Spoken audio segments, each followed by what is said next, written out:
Hello and welcome everybody to the North American Go4GW2 Cup number 40. I am Storm and with me as always is Heurix. How are you doing today? Really well, man. How about yourself? Oh, not too bad. Back in action today with six teams, if I'm not mistaken. We had five, but we did manage to get six teams in today's tournament. The notable teams being the Abjured, looking like a Cutie, and Radioactive today. We don't have four teams able to, round it off with a nice even field in the final four there. But we do have, a couple other teams like Slippery Dingo Wranglers. They're back in it today. Excited to see them in our first matchup. What are your thoughts on today's tournament? Oh, it's going to be a great watch. I mean, even Slippery Dingo Wranglers has a pretty decent setup this time around. They've got Stalacta as well as Mime from some of the other teams that have been in the top four before previously. So it's definitely going to be pretty interesting today. Might have like a decent four slot for the final four here, but we'll have to see how things open up and unravel throughout the day. Yeah, definitely. There are at least a couple of people on the Slippery Dingo Wrangler roster that have been on other teams that have been, top tier in the scene. But as always, these teams are competing for $500 prize pool today. 400 going to first place, 100 going to second place, and gems going to first, second, and third place. So all these teams. Looking forward to this tournament today with our six teams. Let's go ahead. I don't think there's anything else we need to go over. So let's go ahead and get into our first match. It's going to be Slippery Dingo Wranglers over here on the red, and we've got Fire and Water. I believe they're a Chinese team according to the ESL flag over here on the blue team. So thoughts on these teams before we get started with the builds?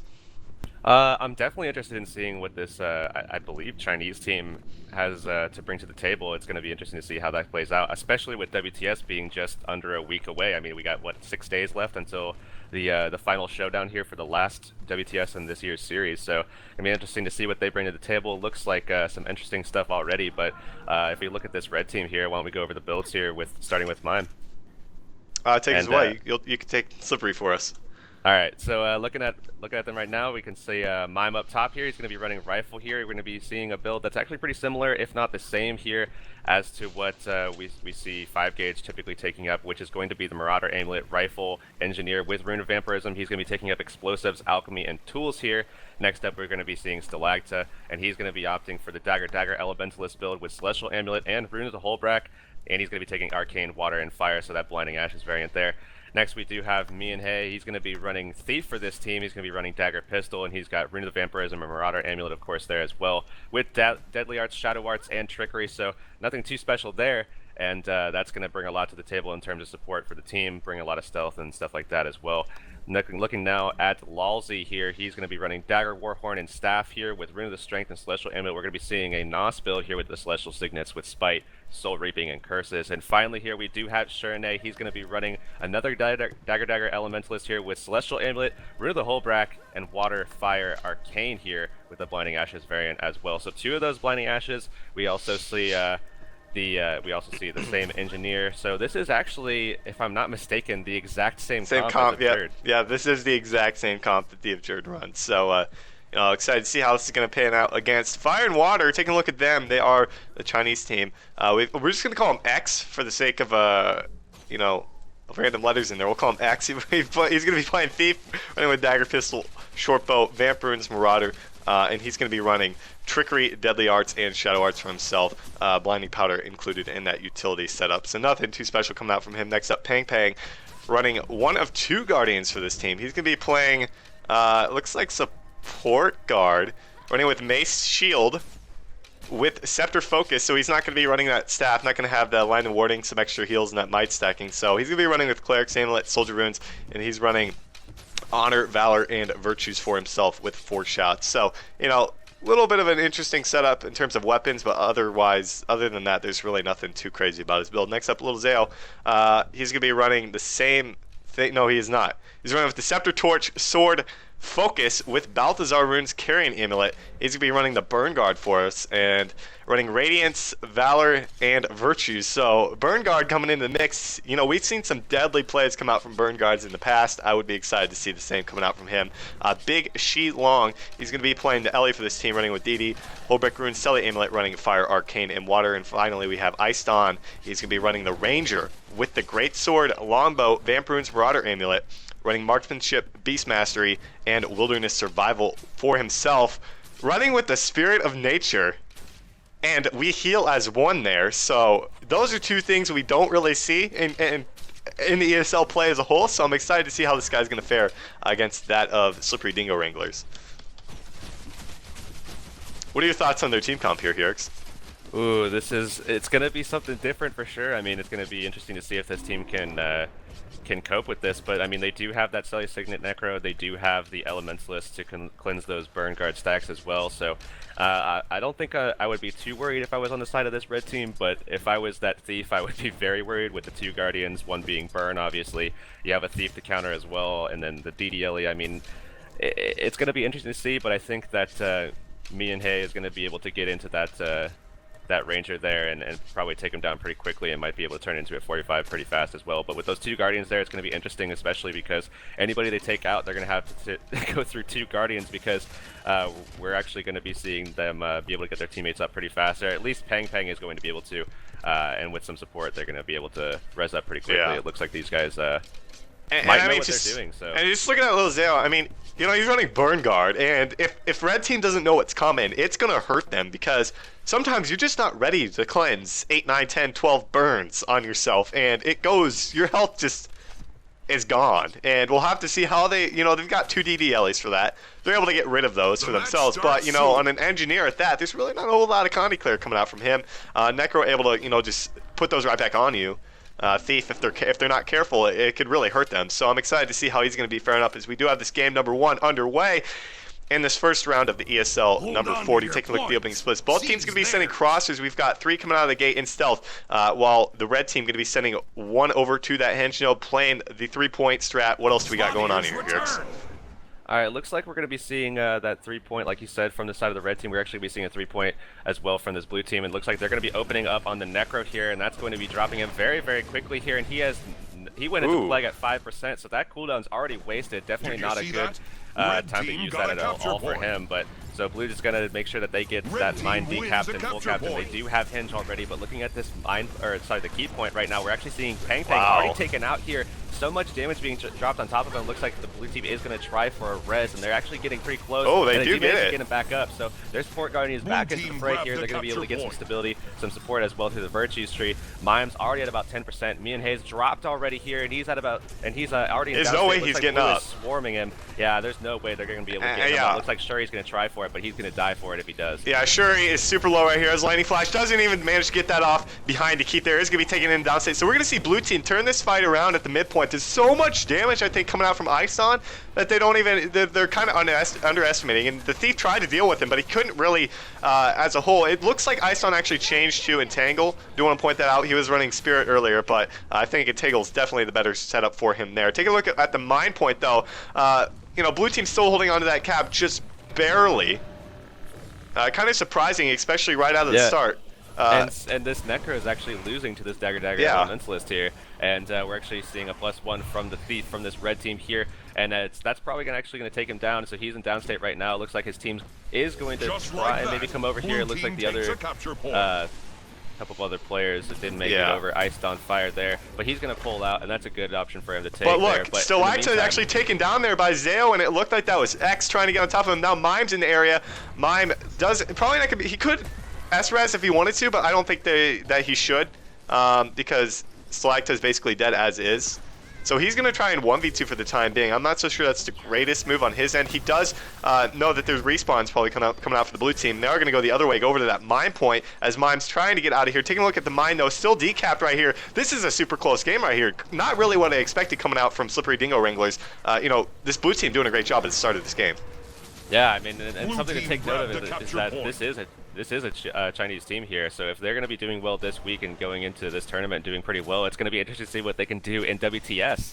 That's obviously I'm not sure if this is, China as a whole, the WTS. That would be, I'm not so sure which, I'm not even sure what players from China are in the WTS, to be honest. I don't know if that information is totally public in terms of, you know, we see it on the site every single day. But these guys still, you know, I'm sure they probably would have tried for the Chinese WTS if possible, but still doing a great job against this blue team thus far.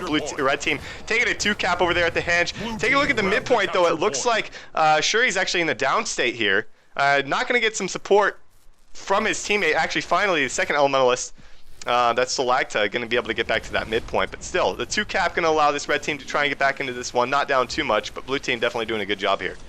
Oh no, Mime is about to be dropped here in just a matter of time if he can't get away with the elixir there, and Lalzi actually very, very low as well.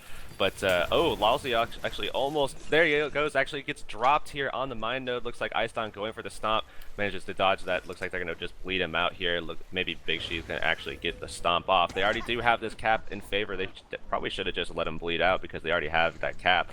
Lil Zhao in the meantime though going to get the decap on keep as well as the full cap here. Blue team definitely getting a little bit of dominance asserted here like as Shuri is getting onto this point pretty late already. Looks like he's going to try for some decap, but I don't really see that happening in their favor. In the meantime, also, we saw a decap from XMF, the thief from this fire. Yeah. A nice blue team here. And it looks like this is going to be a thief 1v1 that's going to start up here. It looks like me and Hay was the first to get revealed, so XMF already trying to get some damage down, but both just basically traded. Me and has a little bit of an advantage here, actually almost wins it pretty quickly. Yeah, but there are going to be reinforcements for both teams. So Mime is going to try and get on top of X, who is able to stealth out of there with that blinding powder, if I'm not mistaken. Going to try and stay alive still.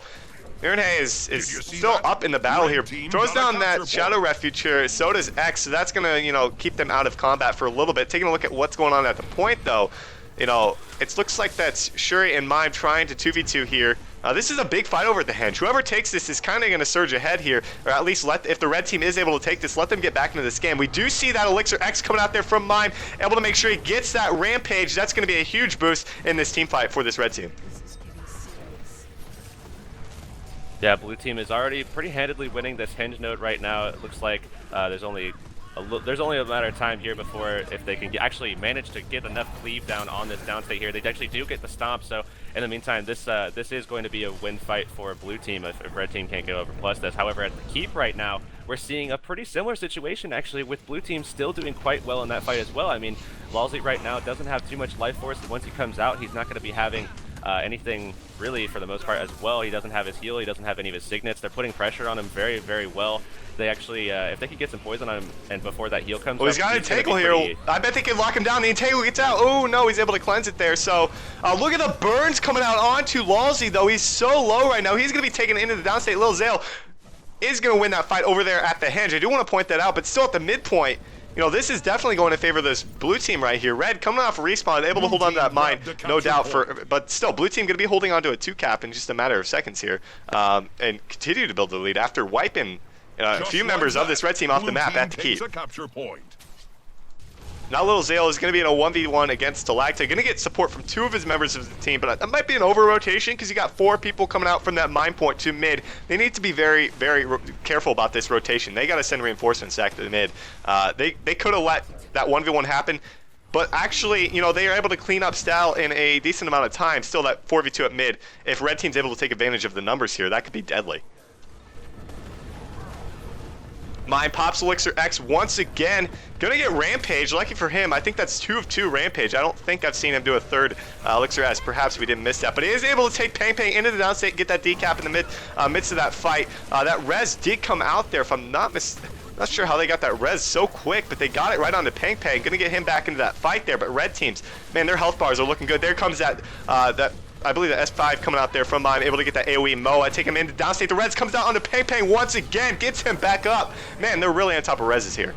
Yeah, and that's what I was actually talking about beforehand before even the match started. I was talking about, you know, they have the comp for them to just really quickly support each other, and if the support guard can even if he's the one to go down, if he can put the boons up beforehand and get some stuff out, get the quickness going for himself as well, then those reses are going to be so quick. Looks like he was forced off node. However, red team actually winning that team fight there. One of the first, if not the first. Looks like XMF is going to stick around. They don't even see him here, so he's going to get the free decap.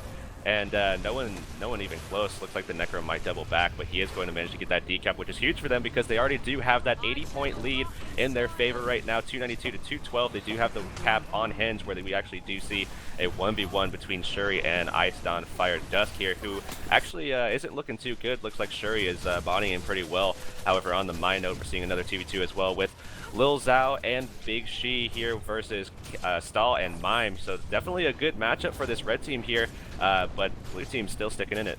Yeah, sure, doing a great job over here. Probably able to get that cap. But he's going to get some help from X, plus in that fight over there. Going to get him off the point. trying to take down Shuri. Shuri so low right here. I'm not so sure he's going to be able to make it out of this fight. So we're going to take a look at what's going on at the midpoint. We do have a down body. It looks like Pang Pang was taken out in a 2v1 against Mirenhe and Lalzi. Over here at the mine, though, this is a huge fight in the making. What's going on here? I mean, this is definitely going to explode pretty quickly if we look at the mine node right now. Actually, we are going to be seeing Big She putting a lot of pressure down on Stal. Actually, Stal and Big She have been, you know, dueling for quite a long time here, where it's been also Mime versus I believe that is Lil Zhao, the Guardian for this, the Burn Guardian actually from this team.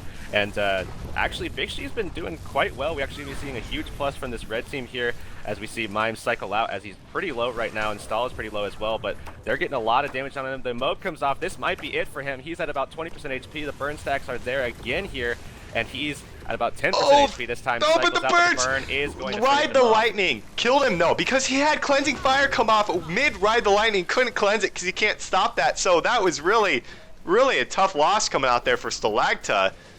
That was quite the chain of events there, but still, you know, red team holding that one cap at the midpoint. They're trying to get back into it, down about 80 points here. Blue team looking to clean up this fight over at the mine. We're going to see the red team coming off a respawn, if I'm not mistaken, getting that cap over at the henge. But blue, knowing this fight is more than likely won at the mine point. I think it was a little bit of an early rotation coming out there from X. He did go to the midpoint, able to get that kill, but now he's going back to the mine point. They haven't even cleaned up shop there, but, you know, they did win keep in the process. Man, Red actually got Big Sheet down very, very quickly, but that support, the res from the blue team here is just so quick. I mean, we actually saw Mian go down while he tried to get some damage down as well, and Pang Pang is going to go for that stomp and actually finish him out. So this is actually going to go back in favor for the blue team again here, and we're going to see Style going down, but Mime actually got the stealth res here. Big Sheet going to be going for some more cleave, but in the meantime, blue team did cap the point. They still have control of it, and looks like red team is going to cycle out and take the fight over to keep. Yeah, that's a good rotation coming out from the red team. They're just going to rotate out of that. Send two members, especially with their thief that coming off of respawn Mirenhe. They're going to go push for a 2v1 against the X, the thief of the blue team, at that henge point. He's not going to be able to do a whole lot, so he should just piece out of that while they have their elementalist sitting at the mine point. They need to get him to mid, knowing that the respawns are no longer there for the red team. They went to the henge point. So this mid fight looking, you know, not really being in anyone's favor. It feels like blue team really not sure if they want to commit to this fight yet. Yeah, it looks like they're just kind of hanging back, just trying to take some latent damage and maybe pull some cooldowns out. Maybe it looks like Pang Pang is already pretty low though. Mime in a similar state. Pang Pang doesn't really have too much at his disposal though, so they could definitely jump on him, take him down. They do so very, very quickly and very handedly as well. It looks like they went for a stomp, but the stealth came out and they were able to res him up again here. So Pang Pang back into the fray. It looks like Lalzi did get stomped out, so he's gone here, and it looks like blue team once again going to be winning another team fight here in just a matter of time. Yeah, and they're still holding on to that mine point. They still have that elementalist sitting there. Now there's respawns because Lalzi's coming off. I believe that was basically a 5v4 that the blue team cleaned up there for the most part. At least it ended in that way, and they take down Mirenhe as well. I think right now would be in the best team, you know, blue team's interest. As soon as they get this kill, send somebody over to that henge point. The red team's, you know, that's not their respawn, so they could easily get that decap right now. At least send their thief over there, get that decap right now, and then, you know, mid's basically cleaned up. Actually, red team forcing the blue team out of that with that kill on the Pang Pang. That was a big turn of events. I thought blue team had that cleaned up. Yeah, well, it's going to be interesting to see if they can turn this back around. I mean, they do definitely still have the time here. We're going to be seeing Lalzi and Big She in another 1v1 where, I mean, Lalzi should be winning this pretty handedly, but it looks like he wasn't, so he had two people plus him out, so they're going to be winning that mine node. It looks like the decap did happen over on the henge, and in just a matter of time, we might see a full cap as Stahl is the only one nearby, and he actually just got downed. Looks like he might make it over to the cap in time, but the stomp is going to come out. So they are going to get that cap, but in the meantime, Red came up 20 more points, so good rotations from them. They do have Big She in the downstate, so that's going to be 5 more points in their favor. I mean, there's definitely still time here. XMF going to be trying for the res, and he might actually get it there as Mirenhe is the only person nearby at all, so they're going to be getting the res off in their teammate. They're not going to let them get those 5 points, and looks like Big She is going to try to go through over to the mine point and try to get that decap as quickly as he possibly can. Yeah, but look at X. X is in stealth here. We'll have to see if he's able to get that decap. He does have Batsy Venom. No, Mime is going to get on that point with Shuri there, able to ride the lightning. Style going to be able to get that decap, it looks like. That's So they're going to be huge. trading decaps, and that's actually what this red team wants. If they can manage to get onto these nodes and keep the keep there, they're going to be quickly coming back into this game. Looking over here at the henge, this is going to be a 4v2 situation. Mime making his way over to that over to the mine point through the keep there, but still, this is a 4v2 for a few seconds until they get their reinforcements over here. Lalzi over here is so low though. He's going to get dropped. He's going to be taken into the downstate. Will the stomp come out from Zale? He is able to get the stomp there, or just. I believe they're just going to cleave it out instead, as Mime does pop the Elixir S, gets Tornado, not really going to be a huge help for their team. If he had gotten Rampage there, that could have really changed it, but ultimately, blue team going to clean up this fight over at the mine. That's really, I want to say that's all they need to win the game, but, they don't want to bank on 1 point for the rest of the game, especially with Chieftain and Swannier in play. Yeah, red team definitely needs to pull out of this at this point. Lalzi went down way too quick there, didn't use most of his cooldowns as he maybe should have. He could have stayed up a little bit longer, just sat there and plague, didn't really dodge anything. So because of that, he's going to be cycling back in and fighting on a node that they don't have capped, and once again, he's already taking a lot of heat in this fight yet again here. It looks like Big Sheep might actually body him pretty quick. I mean, he's at about 40% HP, and he is fighting on this node that they already have capped, so he's going to be dropping pretty shortly in this 1v1. Oh, there's the kill on Swannier, though. Swannier did just get taken down there, so that's, yep, that is it. Fire and Water going to be taking game number 1 over Slippery Dingo Wranglers.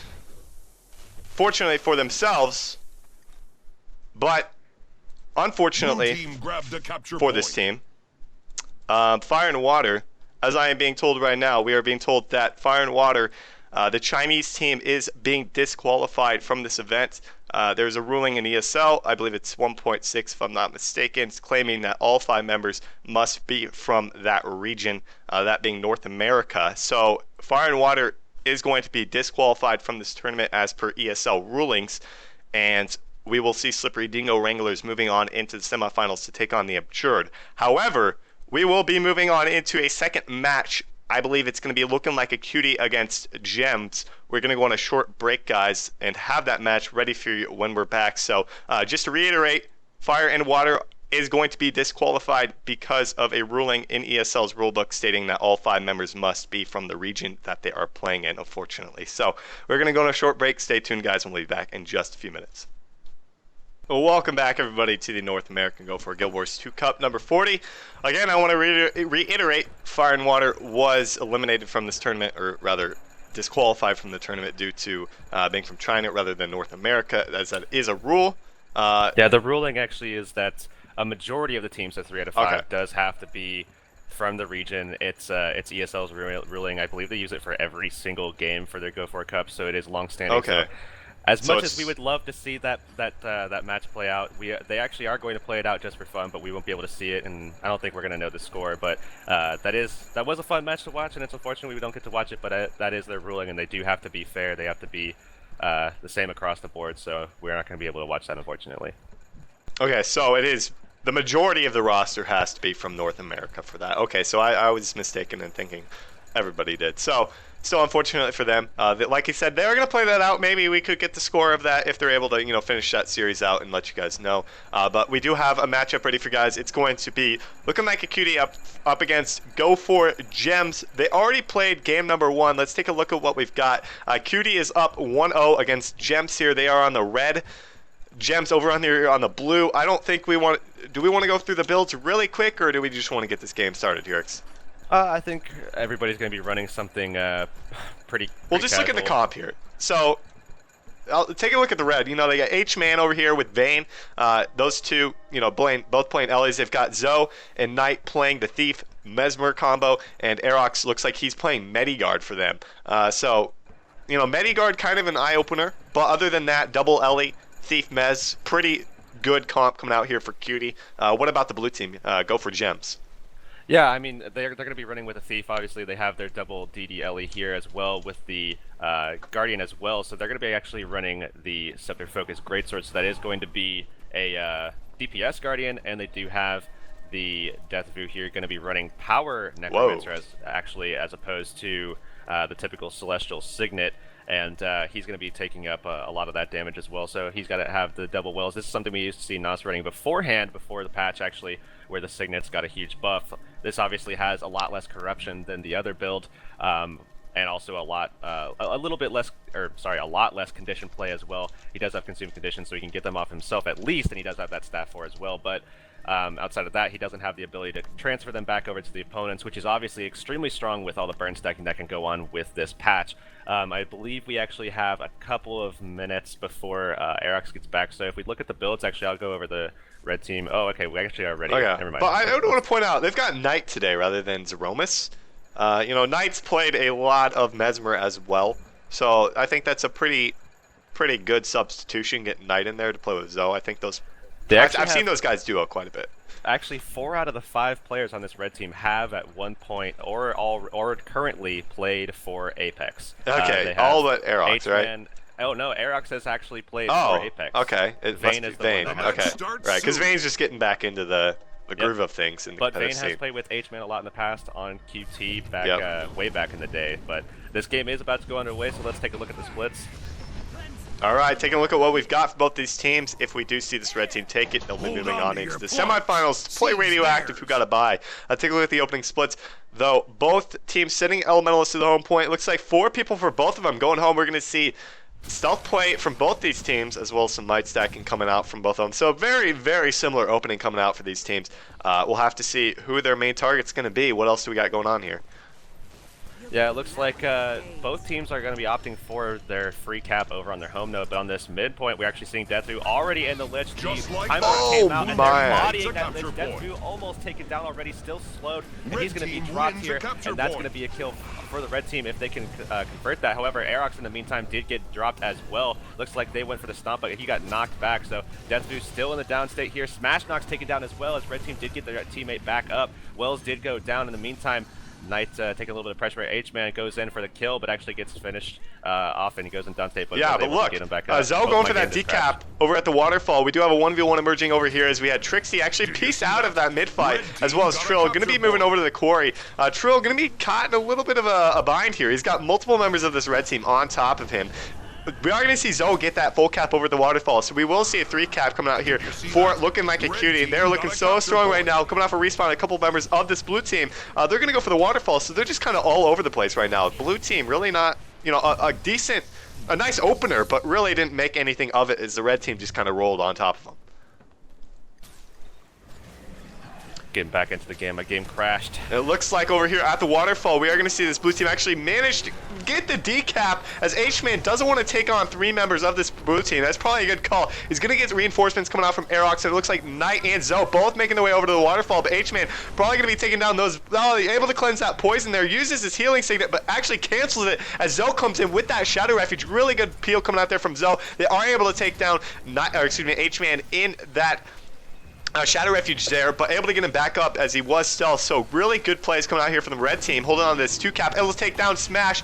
He is going to be eliminated from this fight. So is Death News taken into the downstate here. They just keep filing in, but this is not a good fight coming out for this blue team. Yeah, red team already displaying a lot of dominance here, and it looks like there is a little bit of a 1v1 here between Trixie and the other elementalist over here, Cutie Vayne. And that's going to be going on for a while. They're just kind of in between points, and red team does already have the cap, so I don't really know what Trixie is actually trying to accomplish here. But if we go back over to the waterfall, we actually saw red team win that fight, portal out. Looks like Stolen K-Pop is still in downstate. They're going to go ahead and bleed him out as the only active member of this blue team that's still alive right now, really, that's still in play, not coming off a respawn, is Trixie. That's still over by this quarry, kind of by himself here, as 3 members of this red team are kind of swarming around, so he's not going to be safe for too much longer, as blue team definitely just went ahead and opted to go straight to waterfall here, where it looks like they're going to be able to get the free decap. Looks like Red is coming over to make that adjustment real quick, while H-Man did get onto the point. Not quick enough, however, didn't save the decap, but he's going to try to stay alive for a little bit longer so that his team can cycle in, so they can prevent that full cap from happening. That was so close. It looked like H-Man kind of paused there at the end of that Ride the Lightning, not able to get that lightning flash onto the point. Heurix, though,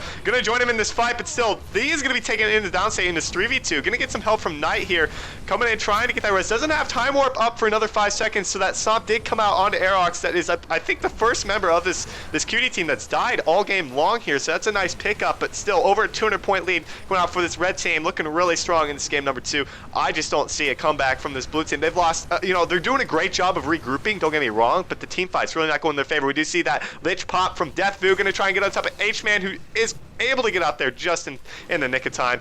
So is Knight. So they're just going to peace out from that fight. Probably the best option for them right now. Yeah, absolutely. It looks like blue team was able to win that because of that Lich for sure. Trixie, in the meantime, is still 1v1ing with Vayne, where actually Vayne looks like he almost won that for a second there.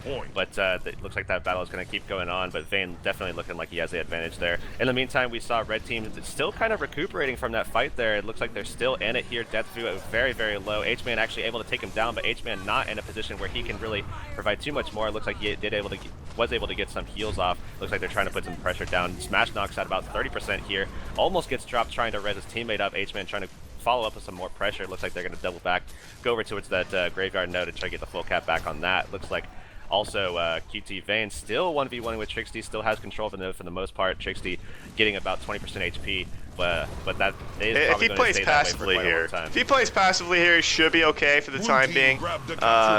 But blue team able to get that full cap over the waterfall. About time there. Zoe actually going to try and take down the gate. He's going to be taking that down. They're probably going to see a portal play coming out there from Knight, no doubt. He does throw the portal down at the mid. They're looking to hit 350 and move into that Lord and take this game very, very quickly. We're going to see K-Pop move over to plus this fight, helping out Trixie against Vayne. Vayne still has the cap, but going to be taken into the downstate. Good job from K-Pop. Really good rotation from him. Able to get that decap. We are going to see red, though, cap that midpoint as Corey was decapped. We're probably going to see blue team take the Corey, but still losing the waterfall. Red team holding on to the 2 cap. Going to start to build up to 350 before we see a port play. Yeah, it looks like H-Man is kind of hanging around, but K-Pop did go into the SR, so it looks like he might opt to just go straight over to the waterfall node where he might be able to catch up with one of his teammates here who is in a 1v1 right now with, or not a 1v1, but a 2v1 actually, Trill Mentalist, as well as Deathview coming in as well to plus this, so this is an active 2v2 right now until the red team actually goes in and pluses this, and it looks like Heurix is going to opt to do that, so this is going to be a fight in favor of the red team as 4 members of this team are on the node right now. H-Man actually taking a lot of damage right now already. Time Warp came down there, and we saw Heurix decimate K-Pop, but yeah, he's not getting back up. That was a huge play coming out there from Heurix. Nice Time Warp from Knight there, able to make sure they clean up this fight. As Deathview is taken into the downstate as well. Smash going to be taken out in just a matter of seconds, has no cooldowns left for himself. So another one fight coming out here for Cutie, and we're probably going to have a Lord play right out of this. Yeah, it looks like that might be the case, but with them taking this fight, obviously they are going to be above 350, like you say, and it looks like they are going to be opting for those stomps. Just after the stomps, they will have that, especially with the ticks going as well, so this is going to take them to 355. They are going to have that 2 cap advantage over this team, so, I mean, they could opt to just kind of stick around. They do have the momentum to go ahead and just go three people deep on Trixie here, who is the only person around on this node, but it looks like they are going kind of slowly, actually. I'm not sure what they're doing. Hanging around. It looks like they might try to cut off anyone that tries to go over to the core to support their teammate, and that is going to be Deathview, so he's going to get the worst of every single world here, and he's going to get bursted. Already about 10% HP. Full Death Shroud, man. I'm surprised he didn't use that earlier. Now right out of Death Shroud, he can't use any of his cooldowns. He's just going to be taken down. I think that was a little bit of a misplay coming out there from Deathview, but still he's going to be stomped. Nonetheless, I think that would have came out because he was in a very, very bad situation. I think he should have went out to the waterfall with the rest of his team, who are now going to be in a terrible situation because this is going to be a 4v3 over here. Yeah, and we're actually be seeing once again Trixie and Vayne just kind of, kind of dancing it off, looking at each other, maybe getting into a 1v1 pretty quickly, but that's definitely not going to be doing anything for the meantime. But if we look right now back at the waterfall, we actually see K-Pop being dropped here. Drop to the burning from H-Man here, and looks like the damage that is coming out, the downstate cleave is going to be enough to finish him off as well, but Knight has to be careful because he's about 10% HP. Vampirunes do save him, and he was able to get his heal back up, but he still needs to be careful because he doesn't have anything else. He gets dropped. Smashes down next to him as well. Heurix looking like he's going to get the stomp off. Oh no! Doesn't get it. They managed to take off the focus shield blocks there. Deathview able to get that res though. That was huge res, but they still got that res on the Knight. And they're able to mitigate that shield. That was everything. Smash actually taken down. Deathview Lich is at like 10% health. Just saying, you know what? We're about to lose anyhow, so might as well go for that Lich. I'm not so sure why they're doing it, but they're just gonna go for that Lord play. Want to The try nails and in the coffin, the yeah. nail in the coffin play. That's what this is about. You know, Zoe's going to be in there. H-Man taking up the front line here. He's already going in. Knight's going to be coming out the back, and we're going to be seeing the Guardian Aerox as well coming in here. So this is going to be a 4-man push towards the Lord. They do have the damage to do this here. Blue Lord already about 60% here. This is dropping very, very quickly. Look at that damage. 15 stacks of burn coming out there from H-Man and company. Able to pick up that win number 2 over Go4Gems. And they're going to be moving on to play Radioactive in the semifinals. You know, despite that being a beating there, I don't think the next match will be as easy for them. That's going to be a tough matchup that we've seen week after week. I'm looking forward to Cutie versus DK. Yeah, absolutely. That's definitely going to be the matchup to look forward to today. I mean, Abjured still such a solid team, especially coming up on WTS. They're so focused. They're so prepared for this today. And I don't really see anybody going to be able to take them out today. So the match to watch for sure is going to be this one, QT versus DK. And I'm interested in seeing what QT can bring to the table, because obviously with Knight on the roster today, with Zoe on the roster today, I mean, with all the people that they have, it's a pretty solid team here. So it's going to be interesting to see what they can bring to the table today. Yeah, definitely. So I'm looking forward to this matchup. But as always, Radioactive seems to be an everlasting pug that we have week after week. So I'm expecting to see, you know, Crisis and a little damage, as well as Ol Run probably. We'll have to see if, you know, it's going to be Ready Made, Demise, Dribs, who knows? Because those 6 people and a couple more, they seem to rotate in and out depending upon who shows up. So we'll have to see. They are going to be a force to be reckoned with. But we are going to go on a short break, guys. And when we're back, we will have Looking Like a Cutie up against Radioactive. Don't go anywhere. Welcome back, everybody, to the North American Go4GW2 Cup number 40. We have a next match ready for you guys. It's going to be Radioactive up against Looking Like a Cutie. You know, these two teams have battled it out week after week. What are your thoughts on today's matchup, Heurix? This is going to be an interesting one, obviously, with both rosters being pretty different than the usual here. We are going to be seeing Ol Run still taking up DK here, as well as with Ready Made as well. But other than that, I think Dribs has played with Radioactive a couple times. Oh, yeah. I think the other people, Smashdown Cupid and Steely Insane, haven't played with Radioactive yet. Steel has played Thief quite often recently, more so in the GVG scene rather than the PvP scene. So it's going to be interesting to see if his talents can get over to this this matchup here as well, Yeah. this game type. But other than that, the blue team is a solid roster. We saw them last game, and it's going to be a fun match to watch for sure.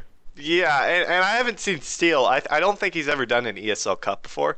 But as for Smash Town Cupid, that is actually Snowcow, a.k.a. I can't exactly remember his name. He is Snowcow. He used to play with Bereal Esports, so he has played in ESLs, numerous ESLs in the past. He is a very good player coming back into the scene. Hasn't played in ESL in quite some time, but he's still a really very solid player. Not to say Bereal was the best, but they were definitely a team to be reckoned with in those tournaments, in previous ESL tournaments. So looking forward to him being back in the scene here and seeing what they're going to be doing with these guys today. I believe Tesla, that's his name. I got it. Tesla. For those of you who know him, Snowcow is Tesla. So looking forward to seeing him. Let's go ahead and take a look at what we've got for both these teams.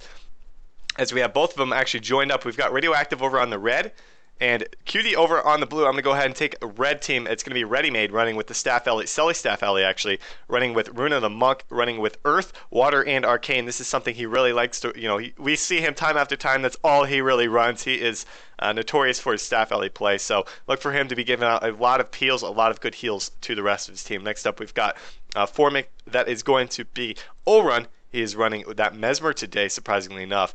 Running with the Sword Torch, Great Sword with Zerker Amulet, running with Packerns. He's going to be running Domination, Dueling, and Chaos for himself. You know, I've been wondering what these Mesmers are going to be running after that, you know, bug fix to mantras. So he is actually not running any mantras. He's going to be running with that decoy and obviously Ether Feast there. So he's going to be running Mass and Viz on top of that. That's kind of surprising. I still think Time Warp is a little bit better for those team fights, but we'll see how that works out for him. Next up, we've got Smash Town. That's going to be Tesla running the Guardian for this team with the staff. Mace Focus running with Celestial Amulet running with Runa Mercy. He's going to be running Valor, Honors, and Virtue, if I'm not mistaken. Running Shouts for himself. He's taking Sanctuary. He's the only other Guardian I know that takes Sanctuary other than Ken. So going to see how that works out for him. Next up, we got Steel running the Thief for this team, running with DP Shortbow, Vampirunes, Marauder Amulet. Nothing special about his build. He's running the Shadow Arms variant. He is running Infiltrator Signet, though. That is like the second most popular thing we see other than Blinding Powder. So going to have that extra stun break. And finally, Dribs running the DDLE for this team with Strength Runes, and Sally Amulet running Fire, Arcane, and Water for himself. All right, Takes away with blue. Taking a look at blue team here, we're going to start off with Cutie, Vayne, the oldest man in esports himself here. He's got Dagger Elementalist loaded up, Celestial Amulet, and Rune of the Holbrack, running the Blinding Ashes variant of Fire, Water, and Arcane. Next up, we do see Heurix, aka Heurix. He's going to be not on his Thief today. He's got the Guardian loaded up. He's got Sword Focus and Greatsword here with Rune of the Flame Legion and Marauder Amulet. This is something that I think we saw last week, if not the week before. It does provide a lot of damage. I think we see Edmonton running it a lot.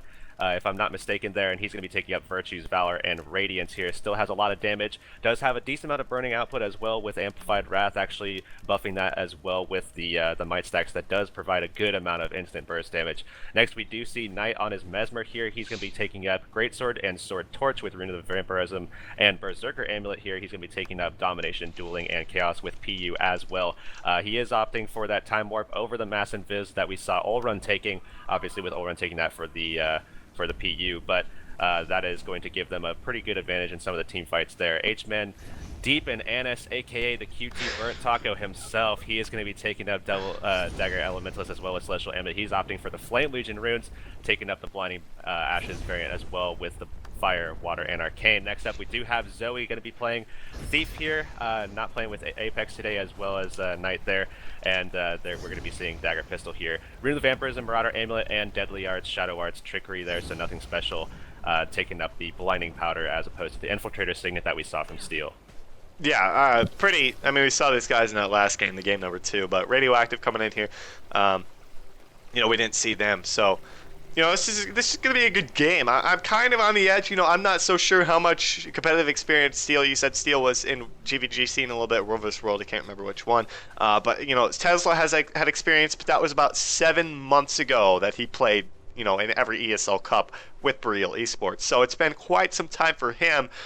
Dribs actually just got back as well. He hadn't played in a couple weeks, or at least been gone for a week or so hasn't been playing a whole lot of Guild Wars 2. And once you stop playing for a few days and you have to get back into it, it kind of feels weird, to be honest. So Ready Made and Ulrun really the only ones who have been playing the last couple of days here, and have competitive aspirations, unlike who knows how long Steel and Tesla will be in the scene, or at least in these high tier matches here. So I really feel like the advantage definitely goes to this blue team here. We know, like you said, the four to five members have actually played on Apex before, and we know Vayne has played at top tier, no doubt. So I'm giving the advantage to the blue team. I think they're going to take this set. Yeah, they definitely do have a pretty strong roster at their disposal here. Obviously, all these players with some level of really high competitive play in their history here. Obviously, like you say, Steel coming through. His first ever ESL. Actually, I do think it's his first ever ESL. I think it might be his first ever actual competitive tournament. I don't know if I've ever seen him in AGs either. I don't think so. Come from GVG, so he does have some team fight experience, but as for rotations, I'm not quite sure. However, the game did start, so what's going on with the splits here? Looks like we did see Zoe actually use the Greatsword the wrong way there, ran into the wall, but 4 members of this blue team do go through the beach. We are going to see Vayne actually pop up to that mid node. Actually, that's H-Man, excuse me, and Radioactive push for a 2-point split at the mid node. They're going to be trying to do something. They got Ready Made, going to be up against H-Man, but a big push coming out there from Zoe and company over to the mine while Red Team gets the cap. They're going to be in a 3v2 situation, not in their favor. Yeah, it looks like blue team is going to get that. They're hanging around for a little longer than I would expect them to, it looks like, but we do see Ulrun actually getting into a little bit of a 1v1 with Knight, actually does some decent damage on him already, and it's looking like blue team is actually going to get this. It's just red team kind of sticking around. Looks like they are going to bring 4 members of their team in here, just leaving 1 to 1v2 over here. So the keep does have an advantage for the blue team, but red team has a huge advantage in this fight here, where we're actually seeing Steel already being dropped pretty low. Zoe was able to bring him down pretty low already. It looks like oh man, that was pretty close there. Yeah, he did get a hit on his Zoe. Zoe's going to be okay though, but now Heurix is the main target. Heurix running away, going to get some pills from Vayne as they're still battling it out for this mid node. A very small lead coming out, holding onto that hench point, but red team able to reclaim that mine point, as this is going to be a huge mid fight. Who is going to start out with the lead this game? This fight is going to tell, as Ready Made and Snowcow are going to be sitting at this midpoint, getting out a lot of heals for the rest of the team. They don't have much of their damage here. Steel actually getting pretty low. Vampirin's going to pop for him, throws down the SR, should be okay for the time being. thing. While Heurix, the portal actually came out there from Knight. They're going to go back in 3v1, if I'm not mistaken, onto Dribs. Yeah, it looks like that is going to be the case. We actually saw Knight and Heurix already all over him, Zoe in the region as well, but Dribs did pretty well in staying alive for the most part. It looks like Knight actually isn't opting for getting the cap, which I believe that one of them definitely should. Heurix is on point. Steel did manage to get in here as well, but was able to heal back up. Heurix dropped in the meantime with Dribs jumping all over that as well, but they were able to get him back up because of that time warp that did come out. In the meantime, we actually saw Smash Town come onto the point as well. Knight's the only person on this node right now, and being the Mesmer, not sure how advantageous that is for them. He is running PU, so he does have the advantage of if he needs to get out, he can. Still taking a lot of heat though. Yeah, big burst coming out there from Dribs. They're going to throw down the SR. Seal going to be trying to actually get on top of Heurix, takes him into the downstate there. Will they be able to get that stop? Dribs doesn't look like he's going to go for it here. Needs a good updraft. There is the updraft. Was expecting it, but they're probably going to still go for that res here. Good. Oh, Knight taking into the downstate too. Now Zoe under a lot of pressure, able to get that withdraw off. Is just going to stealth out of this one. That was a huge fight going in favor of this red team. They're going to hold on to a 2 cap unless Vayne comes in here. Actually, no, that is H-Man is going to be able to come in here. We'll have to see. That was actually a 2v3 that they managed to win there as well. So definitely not solid plays from this blue team already. H-Man is going to float in, like you say, and he is going to try to stay alive, try to make sure that the cap doesn't happen on his watch, but that's not going to last for too much longer, as the cap did actually have to go in favor of the red team. They do still have key. Blue team's coming off a respawn. Looks like they're going to try to get a little regroup going, but H-Man needs to get out of here as quickly as he possibly can, and it's not looking like he's going to be able to do it this time, as he is bursted now by Steel. And, that is huge, because now they're going to be at a disadvantage at the midpoint for the next, 20 plus seconds until H-Man manages to get over to the mine off a respawn. What I have to see is Zoe actually making her way over there. Actually, not going to go for it, knowing H-Man is dead here. What's going on at the midpoint, as it looks like Steel going to be the main target coming out here for Knight, but they've got the numbers advantage here, especially with Olrun going for the decap over the henge. Dribs sitting over at the mine. I'm not so sure Radioactive needs to be doing this. Dribs needs to get to that mid fight, as Steel is going to be taken into the downstate in just a matter of seconds. Yeah, he's trying to get away here. It looks like the Heurix, actually the Guardian from this blue team, tried to follow him up, and he's actually doing a pretty good job of getting away almost. If he might actually be able to do it if he gets a little bit more initiative, and he actually is going to do it with that Steel right there. That is going to solidify his life here, and Knight, after following up, looks like we saw Dribs follow him up pretty well. Heurix actually did manage to finish off Steel, but Steel is going to be dropped. Smash Town, keep it going for the res. Definitely going to be able to pull that one off, especially with the support of Dribs here. But Knight still pretty low right now, 50% HP, was able to get out of combat and get his heal off, and actually dodge a lot of the burst that was coming out from Steel as well. But he's on the node, needs to be very, very safe at the moment, because no one on his team is really that close to him other than the Guardian here, as H-Man is still kind of hovering around at hinge, making sure that no decap and red team actually going for the fight over at the mine. I mean, that was a huge pickup. We saw, the plays coming out further from Steel, that was insane. They really led this blue team on a goose chase there, and still trying to get this decap. 4 members of the blue team over here, they have the advantage, because we're waiting on either the Thief, Steel, or the Elementalist to get over here. That would be ready-made at this mine point. They managed to get the decap, but Heurix doing so much damage with the greatsword there. Good Sanctuary, I think, kind of mitigated a little bit of damage, but despite that, red team need reinforcements. Steel going to make his way over here, but Owen actually taken down there by Zoe. I think there was just a little late to the party for Steel and company there. I think we'll have to see if they're able to get that res. That would be huge, but that time warp there coming out from Knight going to really mitigate a lot of the AoE they can do to them. Yeah, they actually did manage to get up Olrun into the fight, so Olrun's going to be back on the node with most of his health. In the meantime, we actually saw Zoe get really, really low, saved by the Vampirins, was able to get back into stealth. Looks like she's going to be looking for another target here, and that is going to be Smashdown Cupid. Smashdown Cupid at about 20%, 10%, dropping quickly, downstated actually on the node here, and looks like nobody on this red team is going to be able to do anything about that, as Dribs was already killed off. So that's going to be a stomp or a bleed out here on the node, as blue team does already have that cap. So that's a 2 cap in favor of the blue team here. They are coming back, looks like, and looks like Cutie is going to start building a little bit of a lead here if they can stop red team from getting back over to the mine and getting something going. Yeah, but look, the pain train's coming out for the blue team as they're moving over to this henge. Gonna 4v2 as red team doesn't have anyone even remotely close. They got 2 elementalists at the midpoint, but that's not gonna be enough. There's so much damage on the side of this red team, or blue team, excuse me, as Steel gonna be taken into downstate in just a matter of seconds here. Throws down the SR, but still taken into the downstate there. We are gonna see finally, I believe, Ready Made making his way over to this henge point. Will he be able to get that res off? I'm not so sure. They do, as Olrun did mass invis there, making good use of that at Elite, able to make sure they get him back up in this fight. Now it's going to be even fight over here, actually favoring the red team as, no, this isn't even fight over here if I'm not mistaken. Uh-oh. Steel actually went for the kill on Zoe, wasn't able to get it as Zoe was about 10% HP. Knight actually came over to support and dropped Steel almost immediately there with some support from Zoe, able to turn back onto it. Looks like they are going to try for the res, not enough damage it looks like, however they do manage to put down just enough to solidify that stomp. Smashdown Cupid not in a good spot here as he does have no shelter here. He does have Sanctuary, but he is forced to run away from it as there is a little bit too much range pressure. Looks like the follow-up is still happening. He's still on the node, trying to get some life going for himself. Does have Purging Flames, able to get off the burn stacks, but it's just a matter of time before he's actually dropped here as a stab was popped from H-Man, able to get over that line and take him out there. Ready Made actually pieced out of that fight. Now we have a fight brewing over at the mine point. Vayne getting 2v1, absolutely wrecked by Steel and Olrun there. No one for the blue team even remotely close. Zoe actually just going to kind of opt to back out. They probably want to push their, their reinforcements to the midpoint and see if they can take on the numbers advantage there. But that was a really, really solid play coming out there for Radioactive, as they're going to take a 2-cap back, try to get back into this game, down about 60 points here.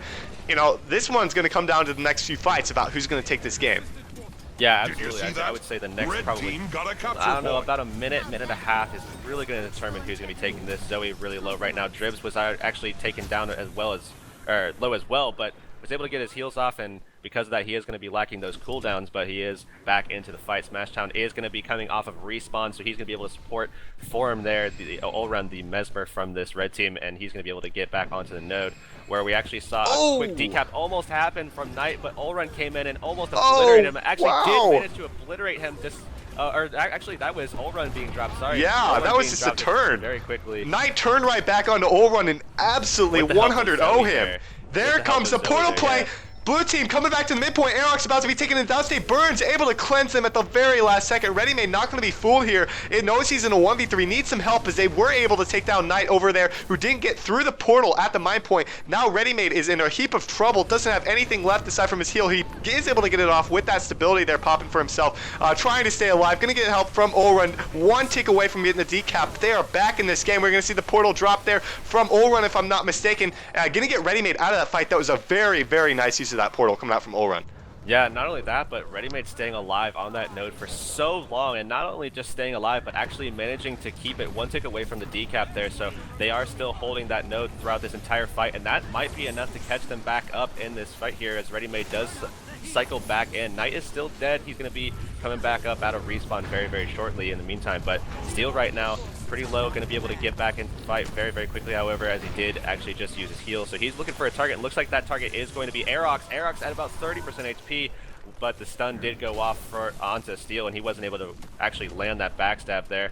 And Zoe trying to get some support from him. But Radioactive gonna take a lead here in just a couple of ticks. We're gonna see a 5v4 in favor of this blue team, though, as long as Dribs doesn't come into the midpoint. Dribs needs to get here. Ready Made, the decap comes out. Ready Made not able to get on there in the nick of time. Smash is taken into the downstate. I don't think that res is gonna come out. There is so much damage. Ready Made under so much pressure right now. They needed Dribs at that fight. Otherwise, this is what was going to happen, and unfortunately for him, it did. So we're going to see that 2-cap more than likely come out for this blue team. I don't think there's any way Radioactive can manage to sit at this midpoint, especially since Ready Made was taken down there. They're going to actually push 2 members out in 2v1 over here against Vayne at the henge point. That's probably the best rotation they could have done, given their a certain state of things.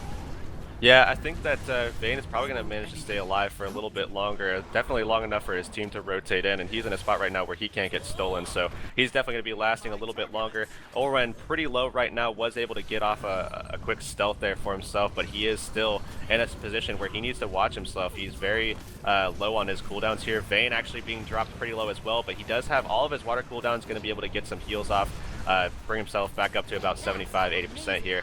Looks like they're forcing people back already. Olrun still about 50%, goes ahead and drops that portal. Looks like he's going to opt to go over towards this mid-fight, maybe portal his team back with him if he decides to go that route. Yeah, I'm surprised Olrun just piecing out of there, looking maybe to get Snowcow out of that, but he's going to be taken into the downstate smash. I don't think there's any reason for Dribs to be there. The portal does come down, so they are going to go right to this midpoint, going to be in a 3v2 situation. If I'm not mistaken, we do see still Ready Made over here at this henge point. I think he should have went through that portal, but he's just going to opt to hold 2 members of this blue team back. he's good in these situations. 3 members of this blue team back, actually. He's going to finally be taken down, but held off the forces of this blue team. At the midpoint, Olrun was actually taken into the down state. Even when they had numbers advantage, he was taken down here, and things aren't looking too good for Radioactive to take game number 1. Yeah, it's not looking good at all. Knight actually taken down right here. H-Man going to be going for that res. That might actually be enough to connect with Dribs. Putting down a lot of pressure already might be enough to... but there's Chieftain actually taken down, yep. So there we're going to have it. It is going to be Cutie taking game number 1 with that ending Spawnier kill.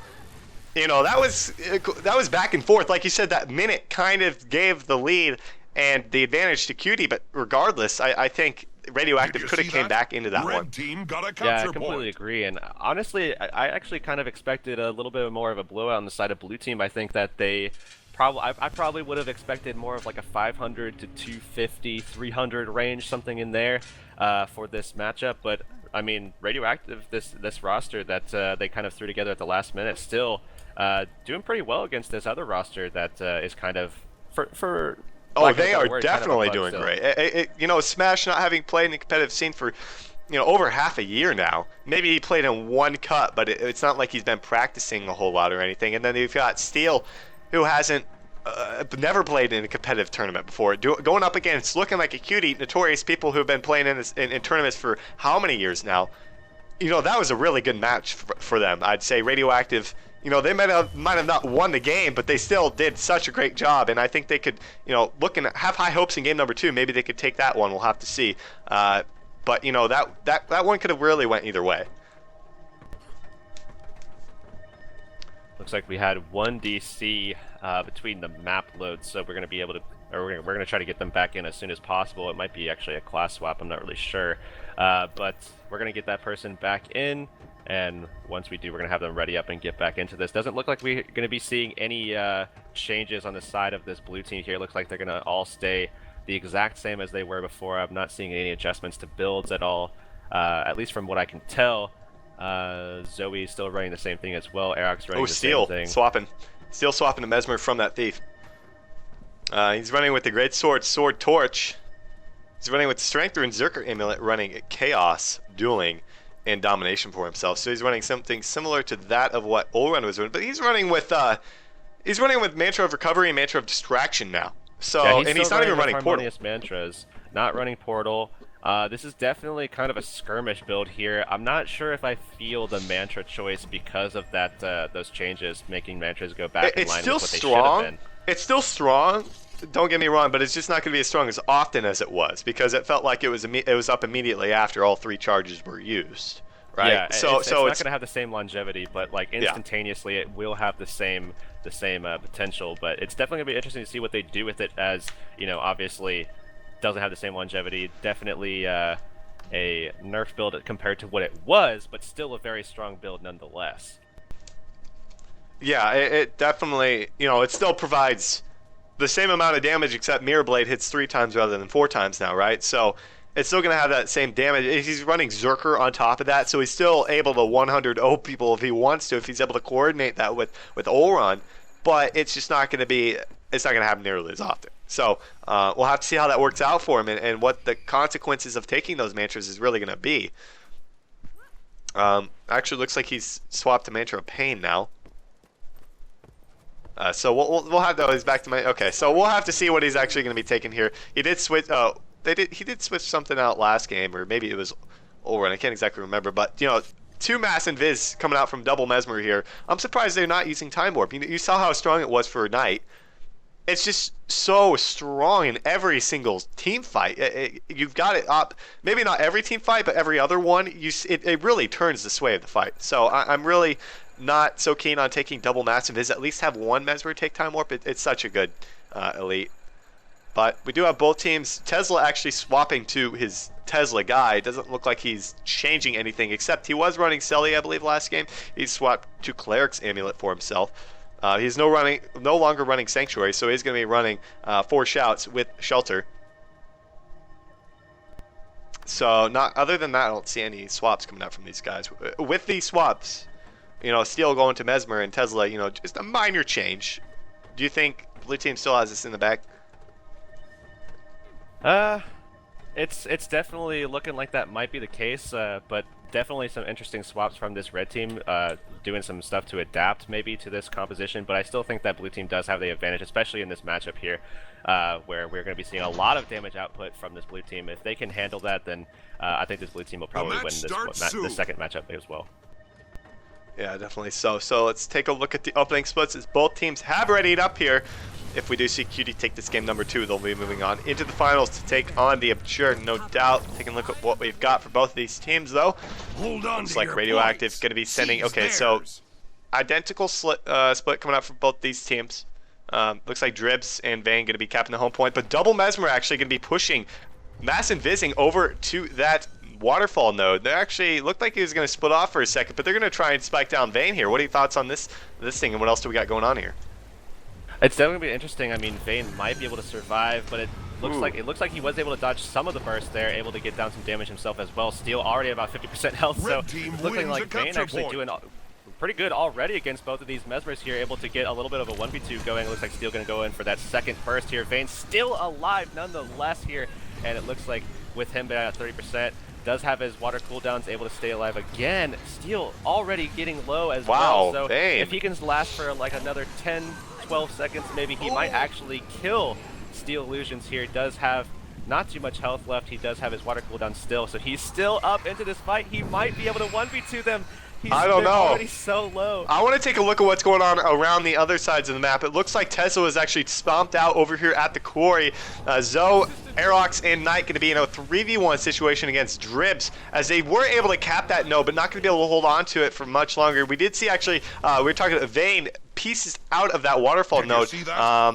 Red team actually got the cap, so Vane probably not in his best interest to go back to that. Now Readymade is going to be, he's going to be hit very hard at this midpoint. Actually gonna get some support as Tesla actually coming off a respawn, able to get there in time. So both teams holding on a 1 cap right now. Pretty good opener for both teams, despite losing a couple fights throughout the map there. Yeah, Vane still keeping the dream alive over here on Waterfall. Actually almost takes out Steel Illusions. Might actually do so, as he does still have the burn stacks, but Steel Illusions is able to get off that and actually activate the Mass and Viz. So he's going to be alive for a little bit longer. But I have to say, Vane is my hero this matchup. Yeah. He's been handling that 1v2 this whole game so far. 2 minutes of that constant 1v2. We actually saw Ulrun piece out a little bit earlier, but for the most part, he has been outnumbered throughout this entire fight, almost able to get kills from this. We do have Ulrun still on respawn timer. It looks like nobody capping out. Yeah. Nobody capping out Quarry, but the portal did go down. H-Man went back for it, so he's there. It looks like blue team is going to get this cap right now, and we are going to see a stalemate fight for the most part. However, Tesla is pretty low. Might actually get taken down as Heurix and Knight put down a huge amount of pressure on top of him. Looks like they're going to follow up. Trib's trying to get some heals. Does a good job of doing so. Zoe going to be plussing that as well, but that was a really good heals coming out there from Dribs. Able to get Tesla back up to full along. He helped himself, of course, but Heurix not able to lay in most of that burst there. Now they're going to get Dribs on top of him. Tesla, though, is going to be taken into the downstate. I don't think a res is going to be able to come out here from Dribs. Looks like, nope, not going to be happening. There's so much damage coming out from this blue team. Now able to take down Heurix, as we saw Steel Illusions come back from the waterfall, take him into the downstate. They got him back up.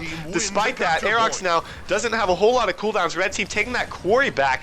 Blue team without a cap right here. Dribs actually taken down as his lightning flashed up there. They had the Thief and Mez come back on top of him, trying to take him into the downstate, and that they do. I don't think that res is going to be happening. Zoe going for that decap over at the quarry. This is just so back and forth. No one really having the clear advantage.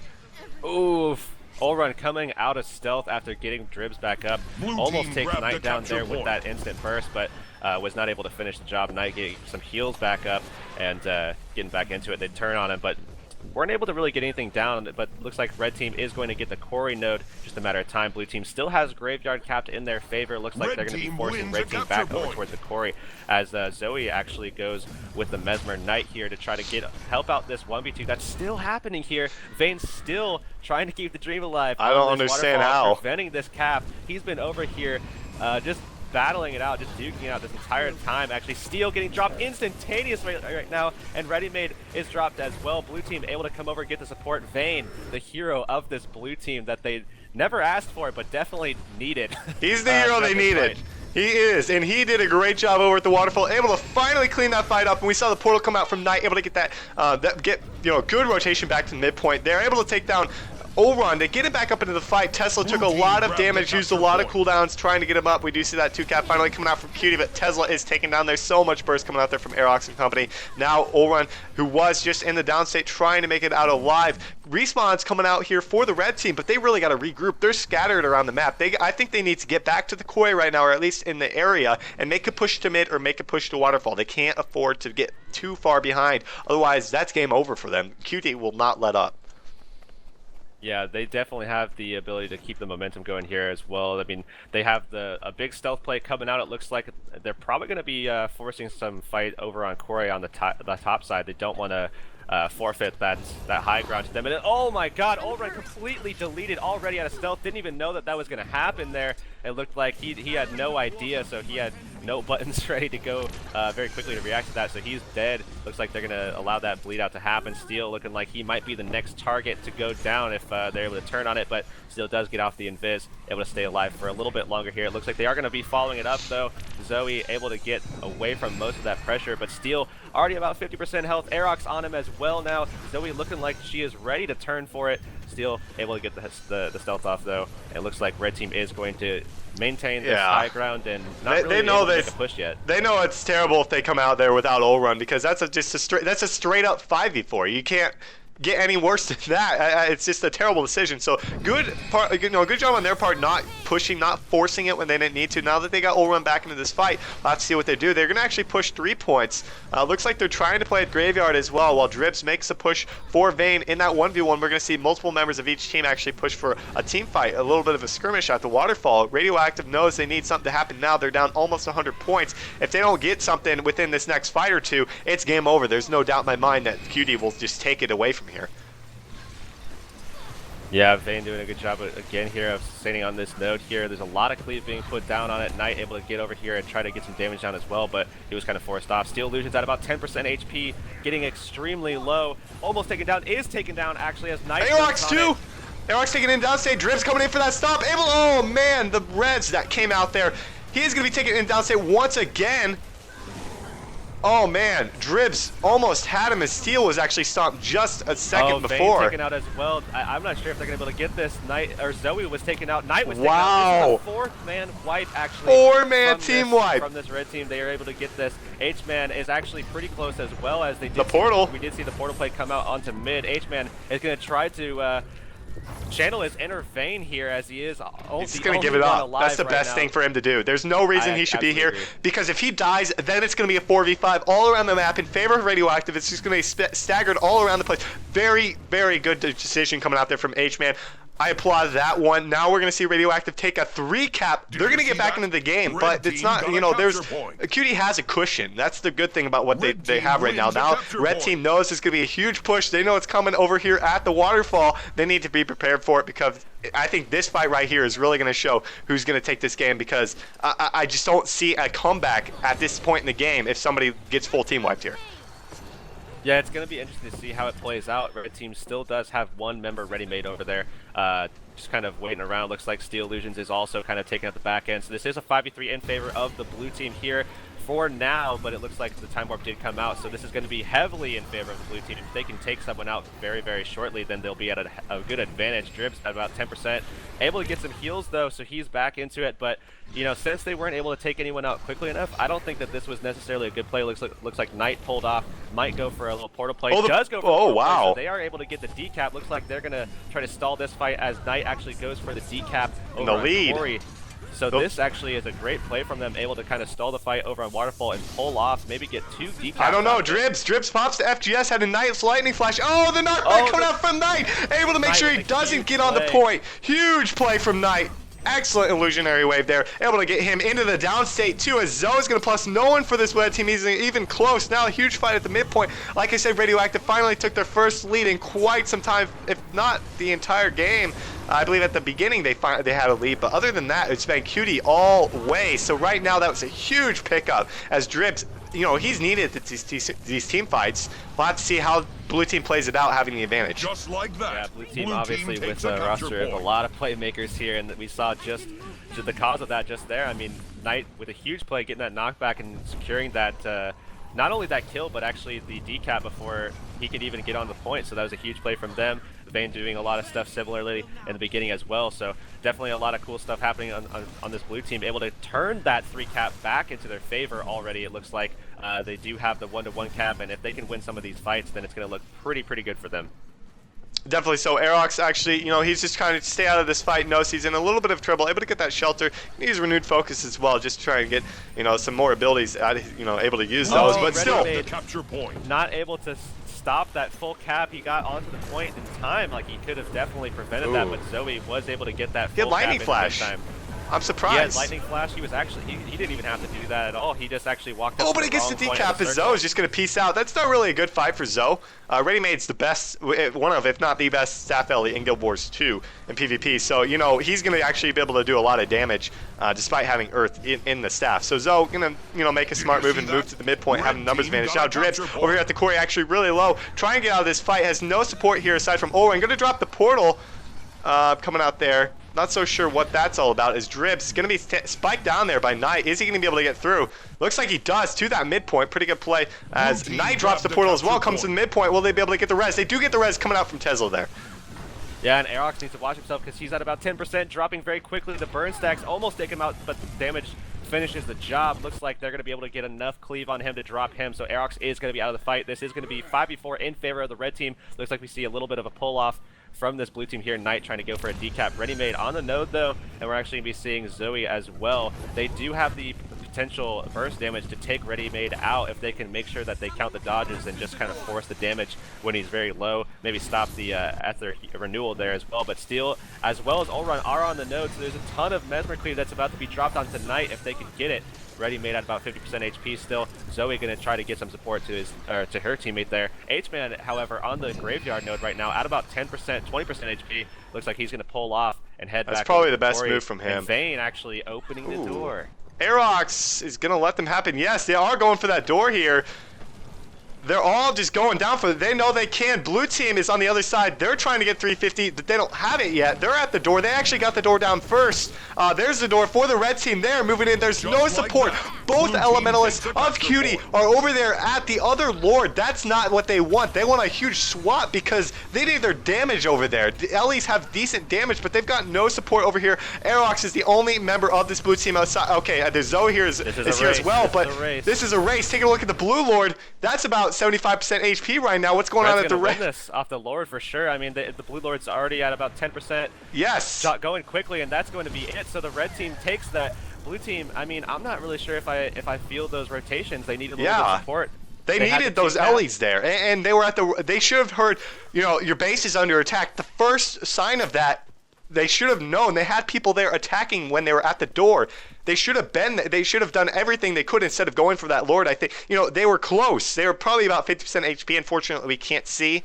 We have to go back and forth. But they were close. But I think they. I think they were just in the wrong spot at the wrong time, and I'm not sure they could have done a whole lot about it. But I just really think that was crucial that they had their Ellies there because the Lord really had no support for Cutie. That was huge.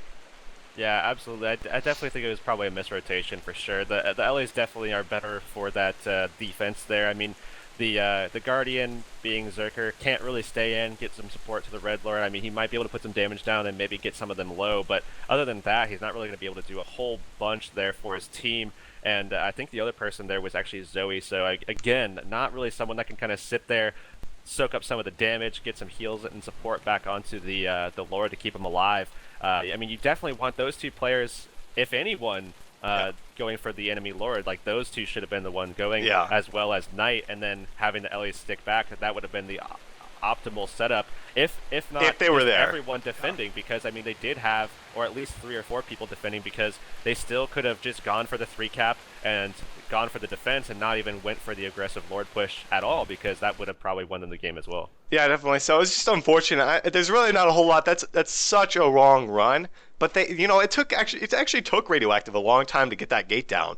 Unfortunately for them. And it's not to say that DDLEs, especially running fire, they have good damage. Don't get me wrong, but Radioactive had 4, if not 5, of their members at the Lord there, and there was no support, and they were ahead of. They weren't. They were ahead of them as a whole, but the gate for the blue team was down ahead of time. They only had one Ellie who was actually making a huge push for it at that time, so he wasn't able to get a whole lot of damage off himself. We will be moving into a game number 3 here between these two teams in the semifinal.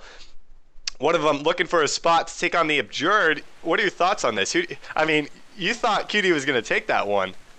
I definitely think that they have the advantage. There was definitely a huge misplay when they got full team wiped there, but I mean, other than that, I think it's fair to say that they've been doing a little bit better job in this matchup so far. That other than those slip-ups, other than that honestly pretty terrible misrotation on the last fight. I mean, they did have, I believe, someone trolling them in their comms, so that definitely kind of played into it. Unfortunately for them, that does suck. That definitely probably played a part in that misrotation there. They probably weren't able to hear anything because apparently someone was coming in and trolling them a little bit, playing some loud music apparently. So that's unfortunate. Yeah, that is really unfortunate for them, and that's definitely sad to see people doing that. But probably played into that. Never know. Could have went the other way.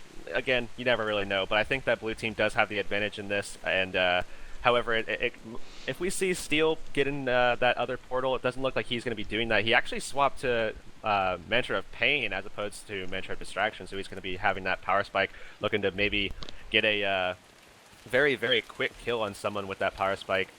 Probably trying to turn on Knight, maybe even Zoe. But we'll have to see what happens. I still do think that blue team has the advantage, but while we wait for them to go ahead and get their new TeamSpeak to try to secure their comms, make it safe, and see if nobody can control them, I'm going to take a look and see if anybody has made any adjustments to their builds. Don't think so. Yeah, it does not look like that is going to be the case. We're seeing mostly the same thing. I believe we have one person missing or actually 2 people missing on this blue team. Dribs is actually here, so all Radioactive is here. Zoe is back now, so we're just waiting on one more person from this blue team until we can go ahead and ready them up and start the game. Yeah, that was quite the game. Still excited about that one. What a thrilling finish.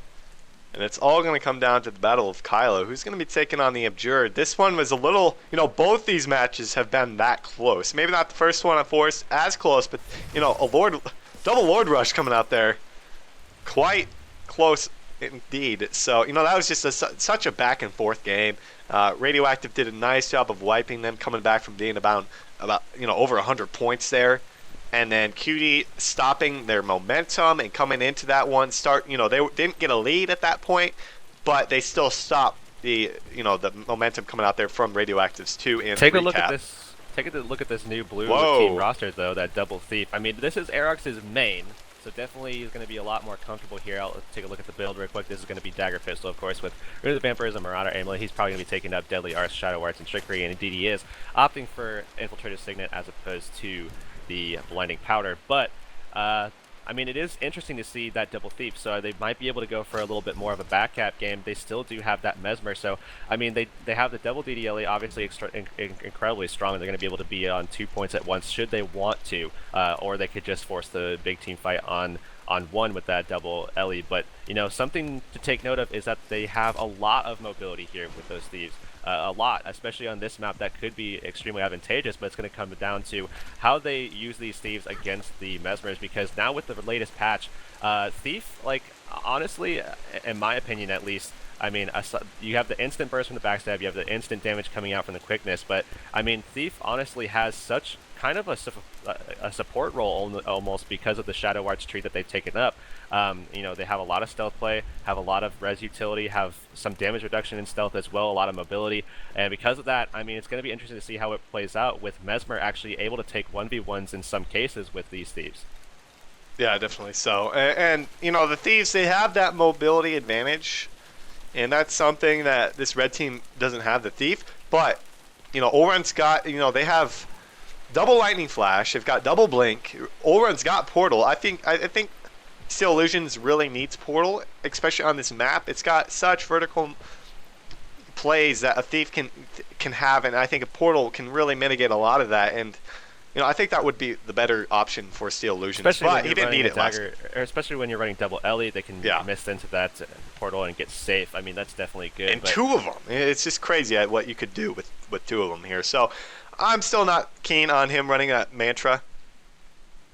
mantra of pain still, rather than distractions there. So, but still, you know, they got that one portal. They've got plenty of mobility. It's just not comparable to that of two Thieves that just have it, you know, 100% of the time with initiative. But taking a look at the opening splits, as game number 3 of the semifinal matchup is underway, guys. Who is going to be moving on to play the Abjured for $500 prize pool here? It looks like Cutie going to be sending one to the home pool, and it looks like multiple members of this red team making sure that no one for blue going to be sending anyone to that windmill. What else do we got going on here, Heurix? Looks like a huge play from this blue team actually going over to the far point where we are going to be seeing Dribs here as the only player. It looks like they're going to start up the burst here very shortly, and if they catch Dribs mid-air, that's not going to be good for him. They take him out almost the portal here. Portal does come out, but he doesn't go through it. Red team going for that red, it looks like, and that time warp is going to probably make it so that Dribs actually does go out, and they're still going to be forcing the damage down now. It looks like Steel Illusions is the next target here. He does go into stealth. They do have the SR, so they're going to be able to stealth back up. Looks like they're going to be leaving H-Man to go for the cap there. Oh, I think that was a misplay. They had the portal. Olrun had one down. He opened it up, but Dribs didn't even know. Maybe miscommunication coming out from them. Dribs back up as they do hold on to this mid node, but the caps on the sides coming out there for Cutie. Pretty good opening for them. It looks like Zoe is caught in a little bit of a bad spot. Actually, no, Steel Illusion's getting taken down relatively low. Blue team not letting up on the gas here. They are going to be making a big push to this midpoint, trying to take a 3 cap as Dribs coming off a respawn, looking for a 1v1 maybe at the mansion. Actually, just going to come in the midpoint. Steel Illusion's taken into the downstate here. Will he be able to get up? Yeah, I mean, Knight and Zoe were all over him there, following up that burst that they did a little bit earlier on the walkway there. It looks like Steel Illusions might actually get up. It looks like, yeah, they do manage to get it. They're able to get the res off. Zoe was getting low as well, so she was forced to kind of move off. Knight kind of looking for a little bit of a stealth play, and that's the support that we're talking about with the stealth play. Heurix getting pretty low as well, so Zoe went ahead and got the stealth play off for him. It looks like they were trying to get the instant burst down onto Steel Illusions, but Steel Illusions actually saw it coming a little bit, and Olrun was able to support as well, so Heurix is once again very low. Looks like he's at about half of his pool right now. He's going to try to go for some burst down onto Olrun in just a matter of time, but doesn't look like anybody from blue team is going to be turning on that person anytime soon as well. Or it looks like they're going to be opting to put the damage down on Knight here. Look at Knight. Knight is about to be taken out under 500 health. Will he be able to stay alive? Is still in stealth. Throws down the portal. Looks like he might be able to get out of this one alive. That would be huge. As Heurix is about to be taken down as well. Heurix actually taken in downstate by Steel Illusions. Will it be enough? Going in for the stomp. They're not even going to attempt for that res. He's going to be taken out. They are going to have the numbers advantage over here at the windmill. You know, we could see a 2 cap coming out here as long as they're able to finish off H-Man. But, you know, H-Man's team, they're kind of just bailing off. They're pushing the midpoint where Ready Made stands in a 1v3 situation in just a matter of seconds. Yeah, that was Knight tried to go for some support there a little bit on the downstate of his teammate Heurix there, but there was just too much CC for him to actually land some of that damage. Because of that, he wasn't able to support his teammate, so it looks like he is going to be pulling off to try to support this mid-fight where Ready Made right now, as you say, is in a 3v1, something like that. Trap play coming out as well, but Ready Made right now at about 30% HP. Needs to be careful because if he go... Oh, Tread play did come out there. He had stab. I think he took a hit there, but is okay. Still 100% HP. They got the decap. Did they get the decap? Just a tick. Oh man, the trap gonna hit Ready Made once again. Gonna get him off the point. Get that decap as we saw the first 2 cap of the game coming off of Radioactive. Trying to get back into this one. Only down about 60 points. Just under for that matter. That trap really gonna wreak havoc as it looks like Steel gonna go over and try and 1v1 that thief, getting him off the trap for the time being, knowing that's really hurting them. They really weren't dodging that trap too well. Have to see what Radioactive is gonna do about this now that they're kind of, you know, low on people as Tesla was taken out from that fight. Yeah, Heurix actually pulled off the trap. Steel Legions went for a play there trying to take him out. Steel not taking the condition removal on that heal skill, so he's not going to be able to cleanse any of that poison, and because of that, his Mantra Recovery didn't heal him to full when he used the all 3. We saw H-Man was taken down. The Shadow Refuge at the very last second coming out there from Zoe as Olrun went in for that stomp. They got the res onto Knight as well. You know, that was a 1 fight at the midpoint for Radioactive. They had Knight down. They had H-Man down. They let Knight get res. Olrun went in for that res, and then Zoe did a nice job with that Shadow Refuge onto H-Man, able to get him back up in that fight. Now they're looking pretty good as Steel Illusions was taken out over at the Treb like you were talking about. We have Tesla still sitting at that window. I think he needs to get to mid. Yeah, and meanwhile, we did see Heurix take out Steel Illusions on the Treb, so Heurix is going to be back onto that Treb. Steel Illusions taken out, waiting for that res timer. It looks like Heurix is going to go for a stealth play as Olrun actually came over, and it looks like it's his turn to take out that Treb. Heurix looking like he might go for that 1v1. Gonna be interesting to see what happens there. However, on the midpoint here on the clock tower, with no Treb firing right now, we still do see a 2v1 onto Dribs between H-Man and Knight. Looks like they're trying to get some DPS into him as well, but Tesla is going to be getting onto the point here, getting an Empower, getting some heals for his teammate. And because of that, Dribs might have the support he needs to stay on the node, especially with Ready Made on the point as well. Looks like he's going to cycle out, trade up with the Ready Made, and let him take it. Yeah, definitely so. And they're doing a good job, Radioactive. Don't get me wrong, at sitting at the mid node. We're going to see Knight go for that decap over at the windmill. He is able to get that. Dribs, or Dribs is going to make his way over here, not able to get there in time though. So blue team going to be holding on to a 1 cap for the time being. Tesla going to plus this fight. Oh, good burst coming out there from Knight onto Dribs. Forced to use some cooldowns, a couple cantrips to stay alive. This is going to be a little bit of a skirmish as the portal comes out from Knight back to the midpoint, trying to get on top of Formic, who is about to be taking into the downstate. Does get a nice, is able to actually get back up there. Actually, he's up there in the first place. His illusions for that matter, but still getting burst down there by Vayne and Heurix. Man, he is destroyed there. Blue team looking so strong. Yeah, Heurix is actually looking incredibly strong right now. Definitely a good swap from him. He took 2 1v1s from both Mesmers there, was able to stomp out Steel Illusions, and then took the instantaneous 1v1 next with Olrun and actually forced him off. Zoe actually, though, was taken out. Looks like Knight and Vayne are going to go for the res. However, Knight almost taken out for doing so, was able to get his heal back up, so he's at about 50% HP, but in the meantime, Zoe was killed off with the cleave. Cutie Vayne took a lot of that heat as well, so he's going to be dropping into the downstate here. Red team actually going to be winning this clock tower fight in just a matter of time here, and the clock tower did go in favor of their team. I believe it is taking twice to fight the top here. Clock tower not saying that they do have a cap. They do have a 2 cap. And Treb play coming in for Heurix. He's going to, try and fend off Ready Made, but Ready Made, I think he's a good enough player. We'll have to see how he's going to hold off against H-Man and the Treb. No more Treb actually coming out there from Heurix. We are going to see Zoe and Knight split the map here. One of them going for each other, side points here. Not going to actually group up, trying to stick on top of Olrun over here at the windmill. Probably going to take that back for their own, but still, Radioactive not out of this game, but, Cutie clearly has had a decent lead for most of it.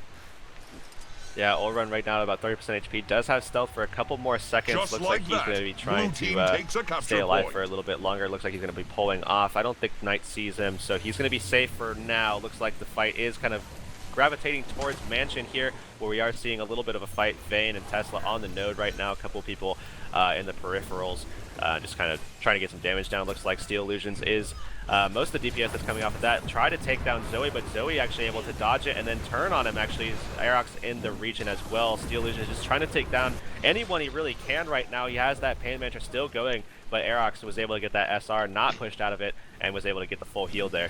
Yeah, and it looks like Heurix kind of in a danger zone, trying to go in for that once again. We'll have to see. Still doing a really good job, you have to say, against both those Thieves. Now Zoe is about to be taken in the downstate. She doesn't have much left. Able to get that withdraw and blinding powder off, able to stay alive for the time being. But still, Radioactive down about 50 points here. This is a huge fight. Whoever's going to be taking this, if we do see Radioactive take this fight, they're no doubt going to be back into it. Going to be nearly a tie game. There's the time warp coming out there for Knight, trying to get on top of Ready Made, who is able to get out of that. Heurix actually taken down in the midst of everything. We do see Vayne getting really low as well. Heurix not going to get back up into this fight. I think Radioactive could take this fight over at the Mansion. Only time will tell, as this is going to be favoring this respawn of the blue team. We are going to see the Ride of Lightning coming out there from Vayne, trying to get out of that fight. Knight probably going to try and get up. They do actually get Heurix back up, but I don't think this is a fight they want to be in. Actually, definitely should have been able to get that cleave off, but he was just kind of running around in circles and not really able to really pinpoint where he was actually hitting Heurix from the downstate. He should have been able to see that though. However, we are going to be seeing them add to this mid fight where Dribs right now is about 60% HP. Looks like he's trying to stay alive, and he's doing a pretty good job of doing so right now. He does have 25 mind stack, so he is able to turn on someone if he decides that he wants to do that. Knight, though, still in the downstate. Looks like they're going to bleed him out. Ready Made is kind of watching. However, he does have a Thief that's technically still kind of close by that could come over and get that support, but looks like that's not going to be something that they want to do. It looks like they're going to be pulling off over to their point where, they need to really get something going very, very soon. Once Knight gets back up, they need to basically just play the sustained game right now, make sure that they get people kind of coordinated, get back into it, but once Knight comes up, they need to make a quick play to make sure that they hold their lead. Yeah, look at Olrun dropping the portal over there at the windmill. It's going to really keep H-Man on his toes because he really needs that. That decap, he doesn't need it, but that would really, really help them here. So they're still moving into this midpoint where Vayne still in a 1v2 situation. This cap in favor of Radioactive really going to help them as they hold a 2 cap.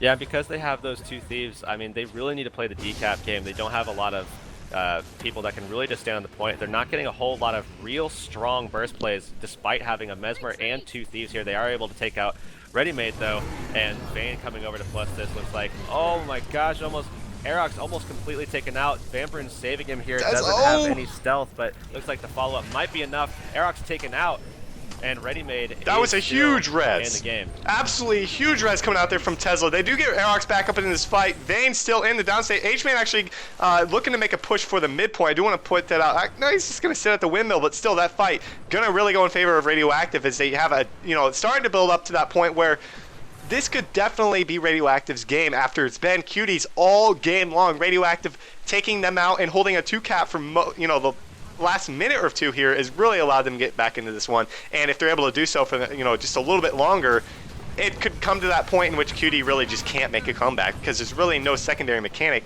that's going to get them points. Yeah, it definitely seems like this blue team is kind of tilting a little bit here. Heurix is going for that stomp there and might actually get it, does manage to get it there. So they are going to be at an advantage finally in this team fight. They still are in the game, definitely, and they could still turn this back around, but they need to make plays very, very quickly, and they are all so low right now. Knight's health going back up to 75%, but everyone else, Zoe and Heurix, both Thieves from this team, very, very low. Looks like we almost saw a decap happen, but Ready-Made still hovering around there. They need to take advantage of the fact that they do have a numbers advantage here, and it looks like Drip's taken down at the midpoint too. Out, yeah. We see Knight drop that time warp there, and it looks like Drip's just going to try and sit around on the point. He is going to be fully taken out. Steel Illusion's going to be taken down as well. Ulrun just sitting up top here, doesn't want to be taken down there anytime soon, but still, we are going to see one of the Thieves. It looks like that's going to be Zoe push for that mansion node, able to get that decap, no doubt. So they have to hold on to mid, and I think they can. I think they've got this game in the bag as long as Ready-Made and Tesla are able to stay on this point. Yeah, and Steel Illusions is so low right now. Heurix almost got him down there just from a couple of quick hits there, and looks like Steel tried to get him there, but he's going to be able to stay alive for a little bit longer in stealth here.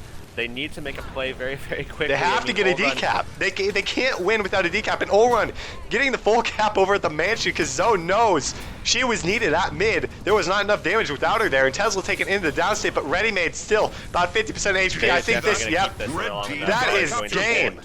Radioactive taking out Cutie. Gonna be moving on to play the Abjured. What an absolute fantastic game from both teams, with Radioactive coming out just barely on top at the end there. Yeah, I mean, definitely a really close game. I still think blue team had that, and I think they just, at some point, probably about 3 to 4 minutes before the game ended, they just started tilting way too much.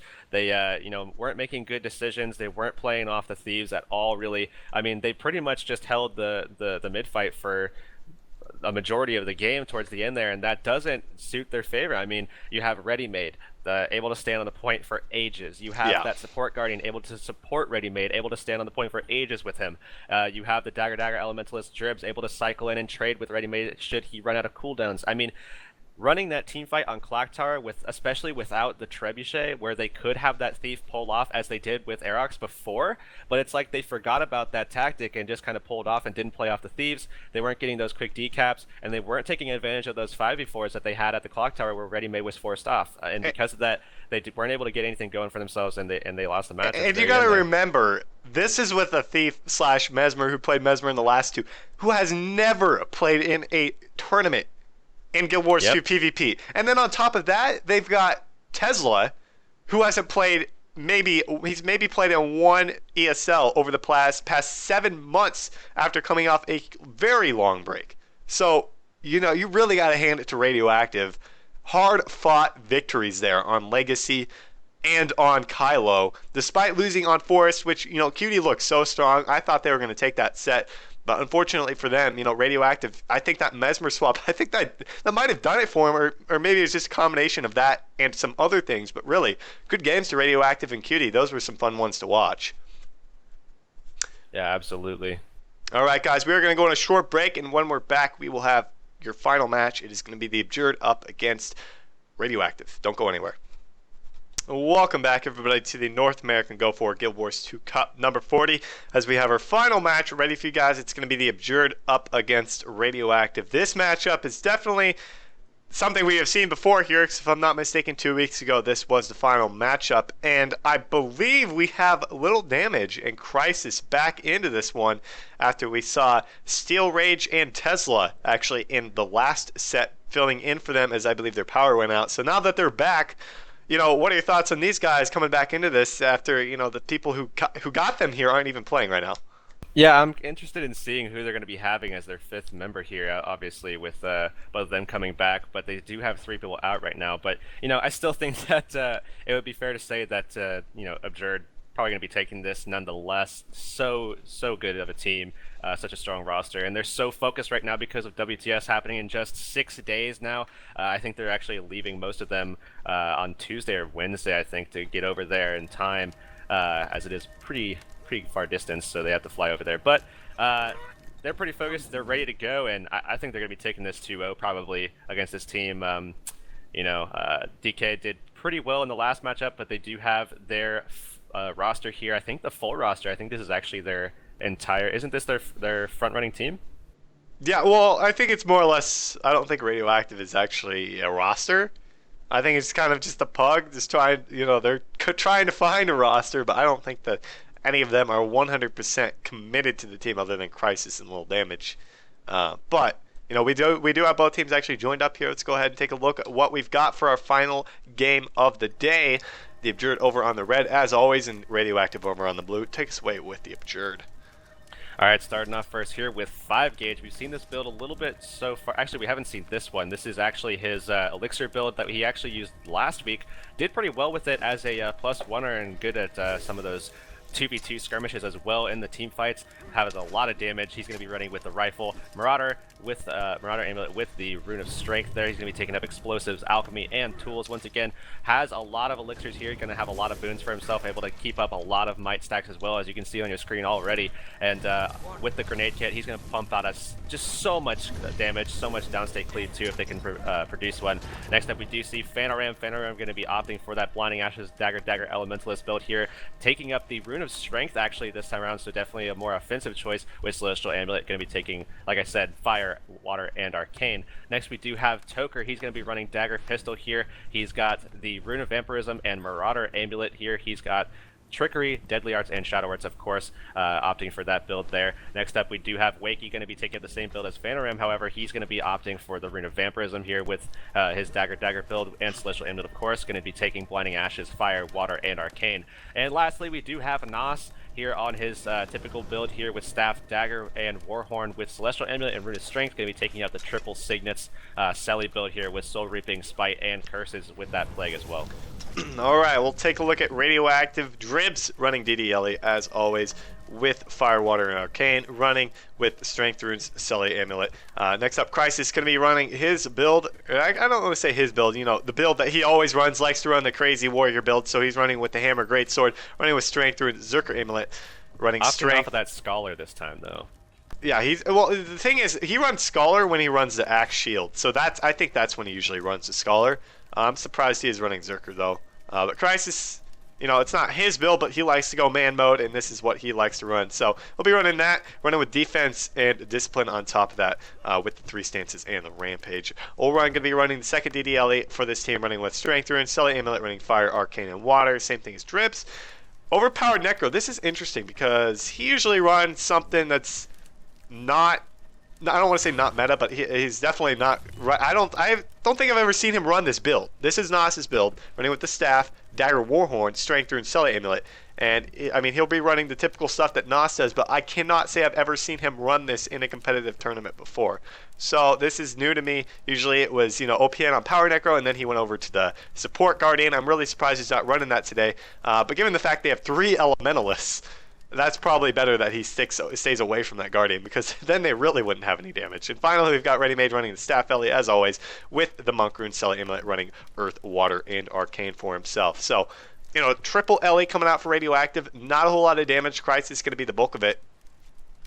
Not really so sure about how they're going to do in these team fights. Soon. What are your thoughts on this one as we get into the... I mean, you already told me you think Abjurd's going to take it, but do you think Radioactive able to put 200, 300 up, or do you think it's going to be much closer than that? I think it's probably going to be about 500 to 200 this time around, obviously. Hold with on that, to your points. with them having their more solidified roster this time around, as opposed to people who are just kind of coming on first time into ESLs for a long time or first time ever, I think that Abjured has a huge advantage, and I think they're probably going to be winning. They're already going for Swanee, or Chieftain, excuse me. Going to take him on right at the start. That means Readymade's going to be in a 1v3 situation at mid. They're able to get that kill. Crisis not going to die to Chieftain in that 2v1 here. Toker a little bit late to the party there. He's going to probably go for that 1v2 against OPN, who needs some support. I'm surprised Crisis didn't go back there for the OPN. Pop in that plague at about 10% HP maybe. I'm not so sure on that one as Crisis pops a Rampage, getting on top of Toker. Able to land a couple hits there. Now on top of Fanaram. Is he able to take Fanaram down as OPN? There's Fanaram taking it into the downstate. Crisis trying to make the plays. Toker going in for that Shadow Refuge stomp. Will he get it? Does get the stomp. Oh man, what a play come out there. Just in the nick of time. If it was, you know, a quarter second later, he would not have landed that. Looks like they're going to follow up the damage. Try to take down Crisis as well. He does have that Ender Pain that's coming out at 25%, but they're probably going to be able to take him out in just a matter of time. He is trying to get away, but they're going to be able to take him out. Oh man, I don't know. Crisis making a move. We'll have to see that FGS coming out there from Toker. Will he be able to take him out? Oh, the CC landed him for him. That was a good blinding powder, able to mitigate a lot of that. Around the map, though, they do finally take him down. Around the map, we do see the Abjured taking that cap at the mine point, able to eliminate Ulrun in that 1v1. I believe Nos won that. But at the midpoint, Drib's now going to be in a 2v3 situation, excuse me, as OPN does join the party coming off of respawn there.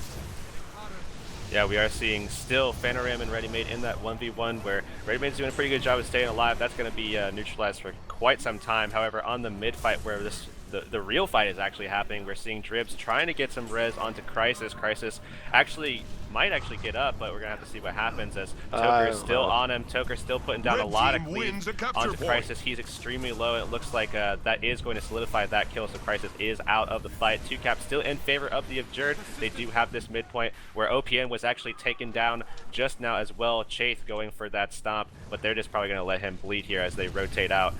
Actually, Ulrun going for that decap. Yeah, off of respawn, Ulrun going for that decap over at the mine. Not going to let them hold on to that for too much longer. We're going to see Nos peel back to that and take on that 1v1. We'll have to see if he's able to get there before the cap. But over here at the Henge, Fanaram going to be in a 3v1 situation. Actually, Toker in the area. Chaith coming around from that midpoint after they did clean up the keep there. So this will be a 3v3. But Fanaram actually taken down there. Crisis doing a lot of damage with that hammer. And now they're going to probably go in for the res, but Chaith pop in that Elixir X, able to get the Rampage there, going in for that res with that Shadow Refuge coming out there from Toker. Pretty good pickup there, getting Fanaram back into the fight.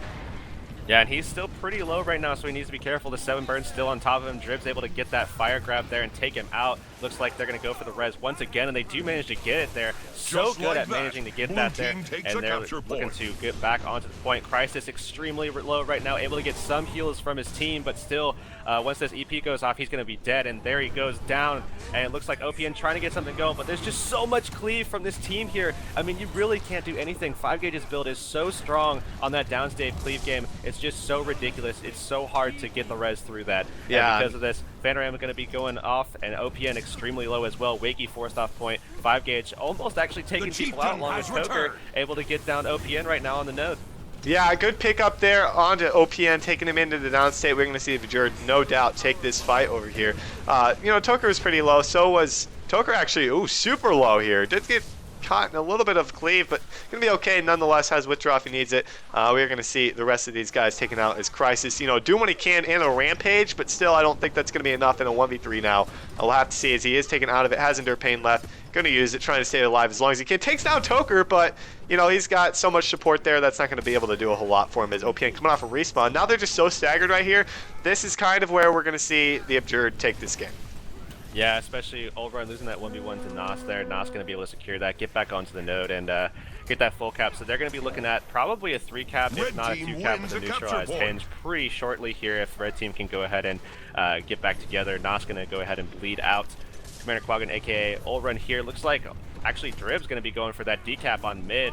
We're probably going to see Nos going for that 1v1 there. Ulrun's still going to go ahead and bleed out. So that is going to be a 1v1 again here. Nos going to be 1v1ing the other Dagger Elementalist. In the meantime, we got that decap though. That was a pretty good pickup, able to get that decap from Dribs.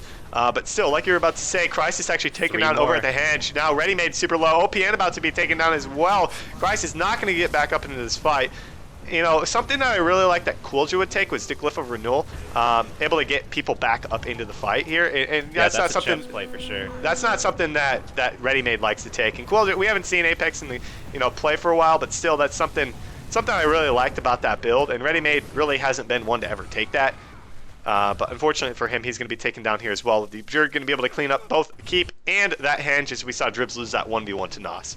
I definitely think that the res utilities are a great thing to take versus the Abjured. I mean, they have so much downstate cleave. They definitely turned a lot of their fights because of that. Toker able to put down a lot of cleave, especially with some of that fire greatsword play as well. If he runs out of initiative, he can go into that. And 5 gauge, of course, being able to drop so much cleave from that. We just saw it right there onto OPN. These two have so much damage. If they get someone stuck in a position where either by choice or by CC, they're stuck in one position, especially for downstates, you cannot stand there at all. And because of that, those res plays are just res utils are so good, and that's why I really like you say, those staff elementalists taking up that renewal. Yeah, definitely so. And that was a really good res coming out there from, I believe that was OPN, or excuse me, that was Ready Made onto OPN. 5 gauge not able to do a whole lot against them, as Ready Made mitigating a lot of the damage, but Commander Quaggan still in the downstate over here. OPN getting super low as well, trying to go for that res. So many condies, 15 bleed stacks taking on him. He's going to be taking the downstate. He transferred those a little late. He could have done that much earlier before he was taken out there. Now Nos going in for that Plague Stomp, able to get that one for himself. We do see Chafe pop that Elixir X, did get Tornado, leaves it almost immediately, knowing that really doesn't do a whole lot for him, especially when they need the damage here, and about to clean up the rest of the fight over at the mine. Coming off a respawn though, do see Commander Quaggan going for that decap at the Henge, exactly what they need, but down over 200 points right here, things aren't looking too good for Radioactive winning game number 1. It's like Ready Made making a peel off for the midpoint. Going to be pursued by Toker. Probably not going to be able to get that decap though. Yeah, Toker on it just in the nick of time. Good move coming out there from Ready Made, but that Earth move coming out there from Staff Ellie is definitely one of the hardest moves to land in the game. And you know, especially against the Thief, it's very, very telegraphed. So he did land it, but not able to get it in the nick of time. And now they're just going to kind of regroup here, trying to get themselves back under control. But still, the Abjured looking so strong to take this first one. Oh, Drib's able to get just enough. Possibly able to get the decap. Does manage to get the decap wow. off of that last second jump. Able to get pixel perfect there onto the decap. Looks like Nos is just so baffled by the fact that happened that he is going to go ahead and get that full cap back though. Yeah, now over here at the Henge, both 2v2s emerging both on the Henge and the Keep. This one at the Henge is already in progress here as Toker taking a little bit of damage against Crisis. Crisis, if he has his stances up, he is basically invincible for the most part. Now doing a lot of damage to Toker, forced to use that Shadow Step to get out of that one. This is going to be a 3v2 situation as we see Dribs coming off a respawn there. Going to be able to go to that Henge, but still, you said about 200 points for them. It's looking like it's going to be about 200 points for them. I don't foresee them getting any more than that, given the state of the game and how well this has gone in the Abjured's favor. I will say that it's looking like I will be exactly right, as this is looking like it's going to pan out to be about 500 to 200. If it has to be exactly 200, 199 and 201 don't count for you. So we'll have to see how the kills. We'll see. Have to see how the kills pan out. I don't think it's going to get that close. We'll have to see. Toker still running around here with Wakey. This is in favor of Radioactive, who are getting more respawns. Dribs actually Condi bombed here at this Henge node, able to get rid of most of them. Coming out there from Nos. Now it looks like Toker trying to get on top of him. Drips is trying to stay alive, he's not needed on the point. OPN has 100% HP out of that Shroud. Able to clear a few of those condies, but still getting bound to that point now in which this is about game. There's the play coming out from OPN. Not going to be able to do a whole lot for him, but still the Abjured inevitably taking game number 1. Just a matter of minutes, or seconds rather. Yeah, OPN right now in the Plague form. He's going to be dropped pretty shortly, though. It looks like the stacks are coming out from the bleed, but able to get back into Death Shroud here. Going to be staying alive for a little bit longer, but definitely not long at all, as Crisis is downstate actually at the key point here, where it looks like Phantom is going to bleed that one out. So this is going to solidify it here, 501 to 188, as we saw Crisis actually taken out and the last tick happened. So 501 to 188 again. This is going to be 1-0 in favor of the Abjured going into the next map, which is going to be Legacy, arguably one of Abjured's best maps, if not their best map at all. Yeah, definitely. So a really good game from the Abjured, coming out there 501 to 188. That was about what you call just a little under, but Radioactive, they really didn't seem to have much of a grip that game. They didn't really have good rotations, and they're spread all around the map, staggered respawns the entirety of that game. And even that opener that came out from really didn't do as well as it has in the past. And I'm starting to wonder whether Steel Rage and Tesla would have done it, been a better choice for them going into that one, because it could have caught him off surprise going up against Double Mesmer. They know it's coming, but still, it's they've gone up against this week after week after week. It's come to the point in which they're really not doing as well as they did in the past against the Abjured. Yeah, not at all. I mean, Abjured for the most part has done mostly the same thing over and over and over again, and they're just so solid at the moment that I mean, I don't see anybody like making the right adjustments to come out and actually take wins off this team. It's just kind of gotten ridiculous at this point that you would expect at this point with something like 20, 25, getting close to 30 wins in a row, if not more than that actually, that in major tournaments at least, that at this stage are we ever going to see anybody beat? I don't know, and it really, I think it comes down to after the WTS, what's gonna happen. That's the end of the first what they've called the season, if I'm not mistaken, of WTS. So this is the Abjured's last tournament, obviously EU's last tournament before WTS, both today here. So nothing surprising coming out from the Abjured. I'm just curious to see whether or not they're going to change anything up after the WTS. But it looks like both teams started to ready up, or join up here rather. Let's go ahead and take a look. It doesn't look like we've got any swaps coming out from either team here. If there is a swap, I would think it would be OPN changing from that Necro build, but we'll have to see what he's going to bring to the table here. Yeah, he is going to be opting for, it looks like a different Necro build here. He's going to be on I Am Really OP, so he's going to bring the Power Wells. This is the old school Radioactive that we used to see him run a lot OPN. So looking at this build here, he's going to be opting for Dagger, and then Axe Warhorn for this setup with Rune of the Pack and Berserker Amulet here. He is going to have Spite, Blood Magic, and Soul Reaping here, opting instead for Close to Death as opposed to Sickness of Suffering, of course, because he is opting for that old school build with the double well and consume conditions here. This obviously has a ton of damage, a lot of AoE cleave as well, but is it going to be enough? I don't know. This is kind of like we'll have to see if this works out, because this is what they used to run. Powerwell's coming back to it. I think it's a little out of date. That's probably a proven fact. Ready-made swapping to Savior Machine.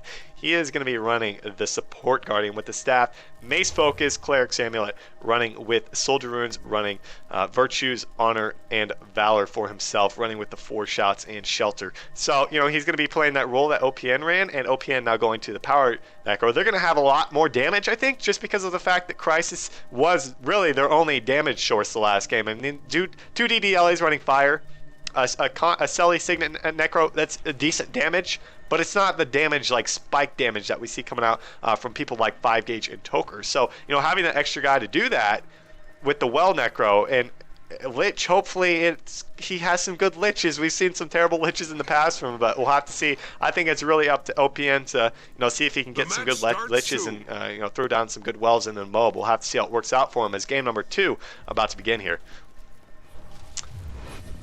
Taking a look at what we've got for both these teams coming out of the gate. If the Abjured take this, they will be crowned your weekly number 40 victors going into the WTS here. Looking at the opening splits, it looks like a 3-2 coming out there for Radioactive. The Abjured doing it looks like a 1-2-2. They're going to be sending Nos and Toker over to that waterfall node to take on 3 members. Oh no, Toker actually going to come back around. Nos going to be in a 1v3 situation. Take a look at the midpoint. What's going on here? At the mid, we're actually seeing Savior Machine drop to about 50% HP already here. Doesn't have his Shelter anymore, as he did just use it. He's so low already, Toker all over him right now, and this looks like they might actually solidify a kill if Crisis can't get over here and support by putting some damage down. He can cover some of this damage, but it looks like Savior Machine at about 2k HP right now does get off the quickness, so his team might be able to go for a res, but that does not look like it's going to be the case, as we do the Rampage! Still see Toker. Oh man, the Rampage Toker Lich! Is deleted, and I Am Really OP there and Nos as well. Oh, this could be huge. Savior Machine was taken out at the same time as Nos, though, so this is going to be a 4v4 here, as I don't think that Nos actually had any damage down onto him, but looks like Toker was able to get that res back up. Crisis taking a spike of damage there coming out from 5Gauge and Toker. That was huge. The Rampage Lich. Oh, Toker actually spiking down Crisis, coming back onto him with that steel combo, able to take him down. just barely before Dribs gets a heap of damage onto him, gets that withdraw, looking just fine as OPN about to be taken downstate. Toker gets taken down there by Dribs, but will it be enough? I don't think so, as he is going to port over to 5-gauge. Probably just going to cleave out OPN for the kill here and get him back up, as Wakey actually taken into Vampirins there. He is getting pretty low. On top of this is Savior Machine back in this fight, giving heals off, but will it be enough? Yeah, Dribs is going to be taken out right here as we see Toker following that damage up. Looks like Nos going to be going for some of that cleave as well, as Dribs goes ahead and floats back over to the point. Saber Machine going to maybe try for a res, but definitely not in a good position to do so, as he is dropped as well from all of that cleave that we were talking about before between Toker and 5-gauge there as well. But, you know, Nos obviously putting in his 2 cents as well. Looks like they're going to be +1ing the Wakey and Commander Quaggan, aka Olrun, 1v1 here on the Graveyard right now, where we are seeing most of the damage cycling in already. Quaggan trying to stay alive, but I don't really think that this is going to last all too long, as 5-gauge just has so much damage, and Wakey able to support some of that damage with a lot of burn stacking as well. Toker opting to go over and support this 1v1, or 1v2 rather, where Crisis at about 10% HP. They were able to take out Fanaram, but we're going to be seeing both. He's going to be able to get it. Fanaram not going in for the res, or excuse me, Toker not going in for the res onto Fanaram, knowing he's basically dead as is, because Crisis got a decent amount of damage on him while he was still up. Now back into the fight, we're going to see Wakey plus this fight, making it a 2v2 once again. Crisis so low, doesn't have a whole lot. Rampage up, not for another 30 seconds here, which is, you know, just kind of a result of that patch. Obviously, he's not going to have it up nearly as often, being a 30-second increase on the, you know, duration, or excuse me, on the cooldown as a whole, as he is swamped out there. It looks like OPN going to be taken in downstate as well, just before he's able to get consumed conditions off. And now Savior Ready-Made, excuse me, Savior Machine Ready-Made, the only standing member of Radioactive. Yeah, it looks like that is the case. Looks like he's going to be trying to get something going on Waterfall, but Fanaram is going to come over and try to get some damage on him. So this is definitely in favor of Fanaram, of course, especially with Nos coming over to +1 this. They're going to be able to take him out very, very quickly with all the corrupts, all the condition application that they're going to be able to apply. And it looks like that is going to be the case, as he's about to run out of shouts and he's about to run out of cooldowns here. Rampage! Rampage did come out, does have hollow ground. Looks like the quickness is going to come out as well. Crisis has the advantage of the quickness here. Is he going to be able to take anybody out with it? Oh! As Nos goes into Plague with the complete counter the here. The AoE Moa coming out there from Chase did save the day, able to make sure he doesn't get taken out. So Crisis is going to be killed, going to be cleaved out there by Nos and company in 5-gauge. Now it looks like they're going in for the stomp on Savior Machine. Nice Shadow Step Stomp coming out there from Toker, going to eliminate him from the fight. I think we're going to see the Abjured just take this match away. Radioactive, you know, they look pretty good, a much better opener on their end, and they had that cap. They weren't down too much, but, you know, it's inevitable. The Abjured just coming through, dominating them right after a little bit of, you know, a hurt coming out there from Radioactive, but still looking so strong. Going to take a 3 cap in just a few seconds. Yeah, this is that Abjured, that level of domination here that we see so often on this map, especially here, and we're going to be seeing them probably taking this game in probably about 3 minutes or so, it looks like, and we're going to be seeing Toker and Wakey taking a 2v3 actually over on the quarry, where Chase and Nos are actually going to be plussing that in just a matter of time here. Looks like they're going to be looking to take out Crisis as their first target. Crisis has his Endure Pain as well as his Zerker stance out, but he did just run out of them right now, so they're going to be trying to take him out. He's just trying to stay alive with everything. Every fiber of his being right now is focused on staying alive. The EP came out again from Defy Pain, but he was still taking out the Lich. So much damage. The Lich coming out there from OPN does get AoE mode by 5-gauge there with that F5 coming out from Elixir X. Gonna take him into the downstate, able to get back up, or actually, no, he is actually taken back up there as Nos, excuse me, Nos didn't look like he's able to get the stop. Nos taken into downstate, yes. Are they able to get the kill though? That's the thing, I don't think so. The Abjured just so on top of it. Yeah, Toker able to get that clutch SR, saving Nos from the stomp there. And it looks like with this Crisis going down, Nos forcing so much damage onto I'm Really OP as well. That's 2 of their main AoE damage dealers right there. Savior Machine following there. That's going to be 3 down for Radioactive. Abjured with a huge turn of events right now, able to take Nos going down into a 4-man wipe onto this node right here. It looks like Olrun opting out of this, going straight for Waterfall, where he will be in turn met by at least 2 to 3 members of the Abjured. Yeah, Olrun doing a good job of, you know, taking that long way around, trying to make sure they don't know where he's at, but they obviously found him. He just needs to make sure he can get with the rest of his team coming out of that side gate. That will be OPN and Crisis making their way over there, but he is caught out by Toker and 5-gauge to 2 is high 2 DPS of the Abjured's team. I'm not sure if he's going to be able to get out alive, but regardless, the Abjured looked to take this one 500-37. Maybe we'll have to see as that Rampage came out from Crisis. Toker throwing down the SR, trying to get Fader back up. It looks like he should be back up in that fight, and I don't think there's going to be any more points coming out in favor of Radioactive here. Yeah, that stealth support from Toker this game has been absolutely crucial to Abjured's success. Able to get Fanaram up right there, Nos before, and so many before that. I mean, able to pretty much control a lot of this downstate pressure with just stealth here, and it looks like he is actually maybe going to be taken out. He's very, very low, but he is able to teleport out as Crisis does go down at the same time.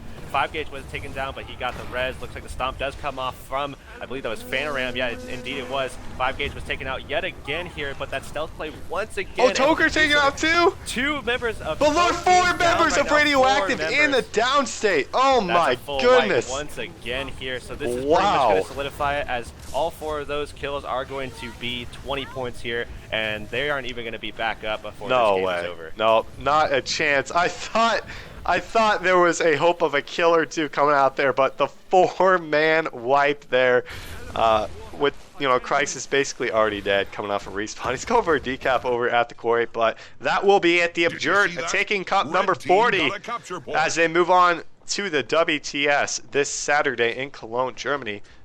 You know, congrats to them taking that match right there, and at, you know, a huge victory for them, absolutely decimating Radioactive in that second game, 501-37. That was a disaster for Radioactive. Yeah, what a disaster indeed. I mean, that's not what you want to have happen in a grand final there for the Radioactive at all. I mean, this is a team that did pretty well in weeks past, but once again, this Abjured team is just so focused on WTS. They're so ready to go, and you know, I'm actually pretty excited for NA because the Abjured is representing us, and it's going to be interesting to see what they do over in Cologne. It's going to be interesting to see them up against, you know, juggernaut teams like TCG, ORNG, as well as the kind of wild card that is China. I mean, we saw a little bit of some China play today, something pretty interesting. Unfortunately, like you were going to say there, I expect that we weren't allowed to see them further into the tournament as they did win that first matchup, but I believe that isn't even a team that competes in China, so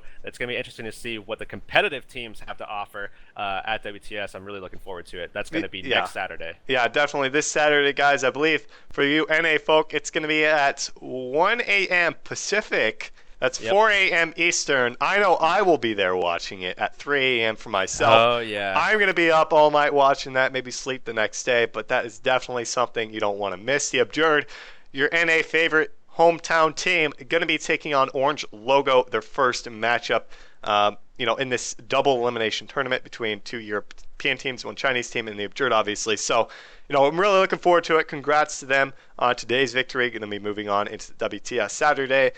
I'd be surprised if they're participating in next Sunday's ESL Cup. So that might be wide open for anybody who wants to try and claim victory there, because I don't think they'll be back by then. That's quite the travel, but ultimately, you know, looking forward to Saturday for sure. Yeah, absolutely. Thanks everybody for watching this week. Definitely a lot of fun. Sorry that we don't have any giveaways this week, but it was fun. Do you have anything to say? Before we go, as always, if you guys are interested in playing in the ESL yourselves, you can head over to play.eslgaming.com/guildwars2. That is always open to anybody who wishes to sign up. If you guys are on social media, you can follow ESL at facebook.com/ESLGW2 and on Twitter, as always, at ESLGW2. If you are on Twitter, you can follow myself at StormGW2 and Heurix and the rest of the Digital Pro Sports crew over at Digital Pro Sports. So that's going to be all from us today. Congrats to the Abjured and all the other teams for participating. Thank you guys for coming out, and we will hopefully see you next Saturday, or this Saturday, for the WTS. Have a good night.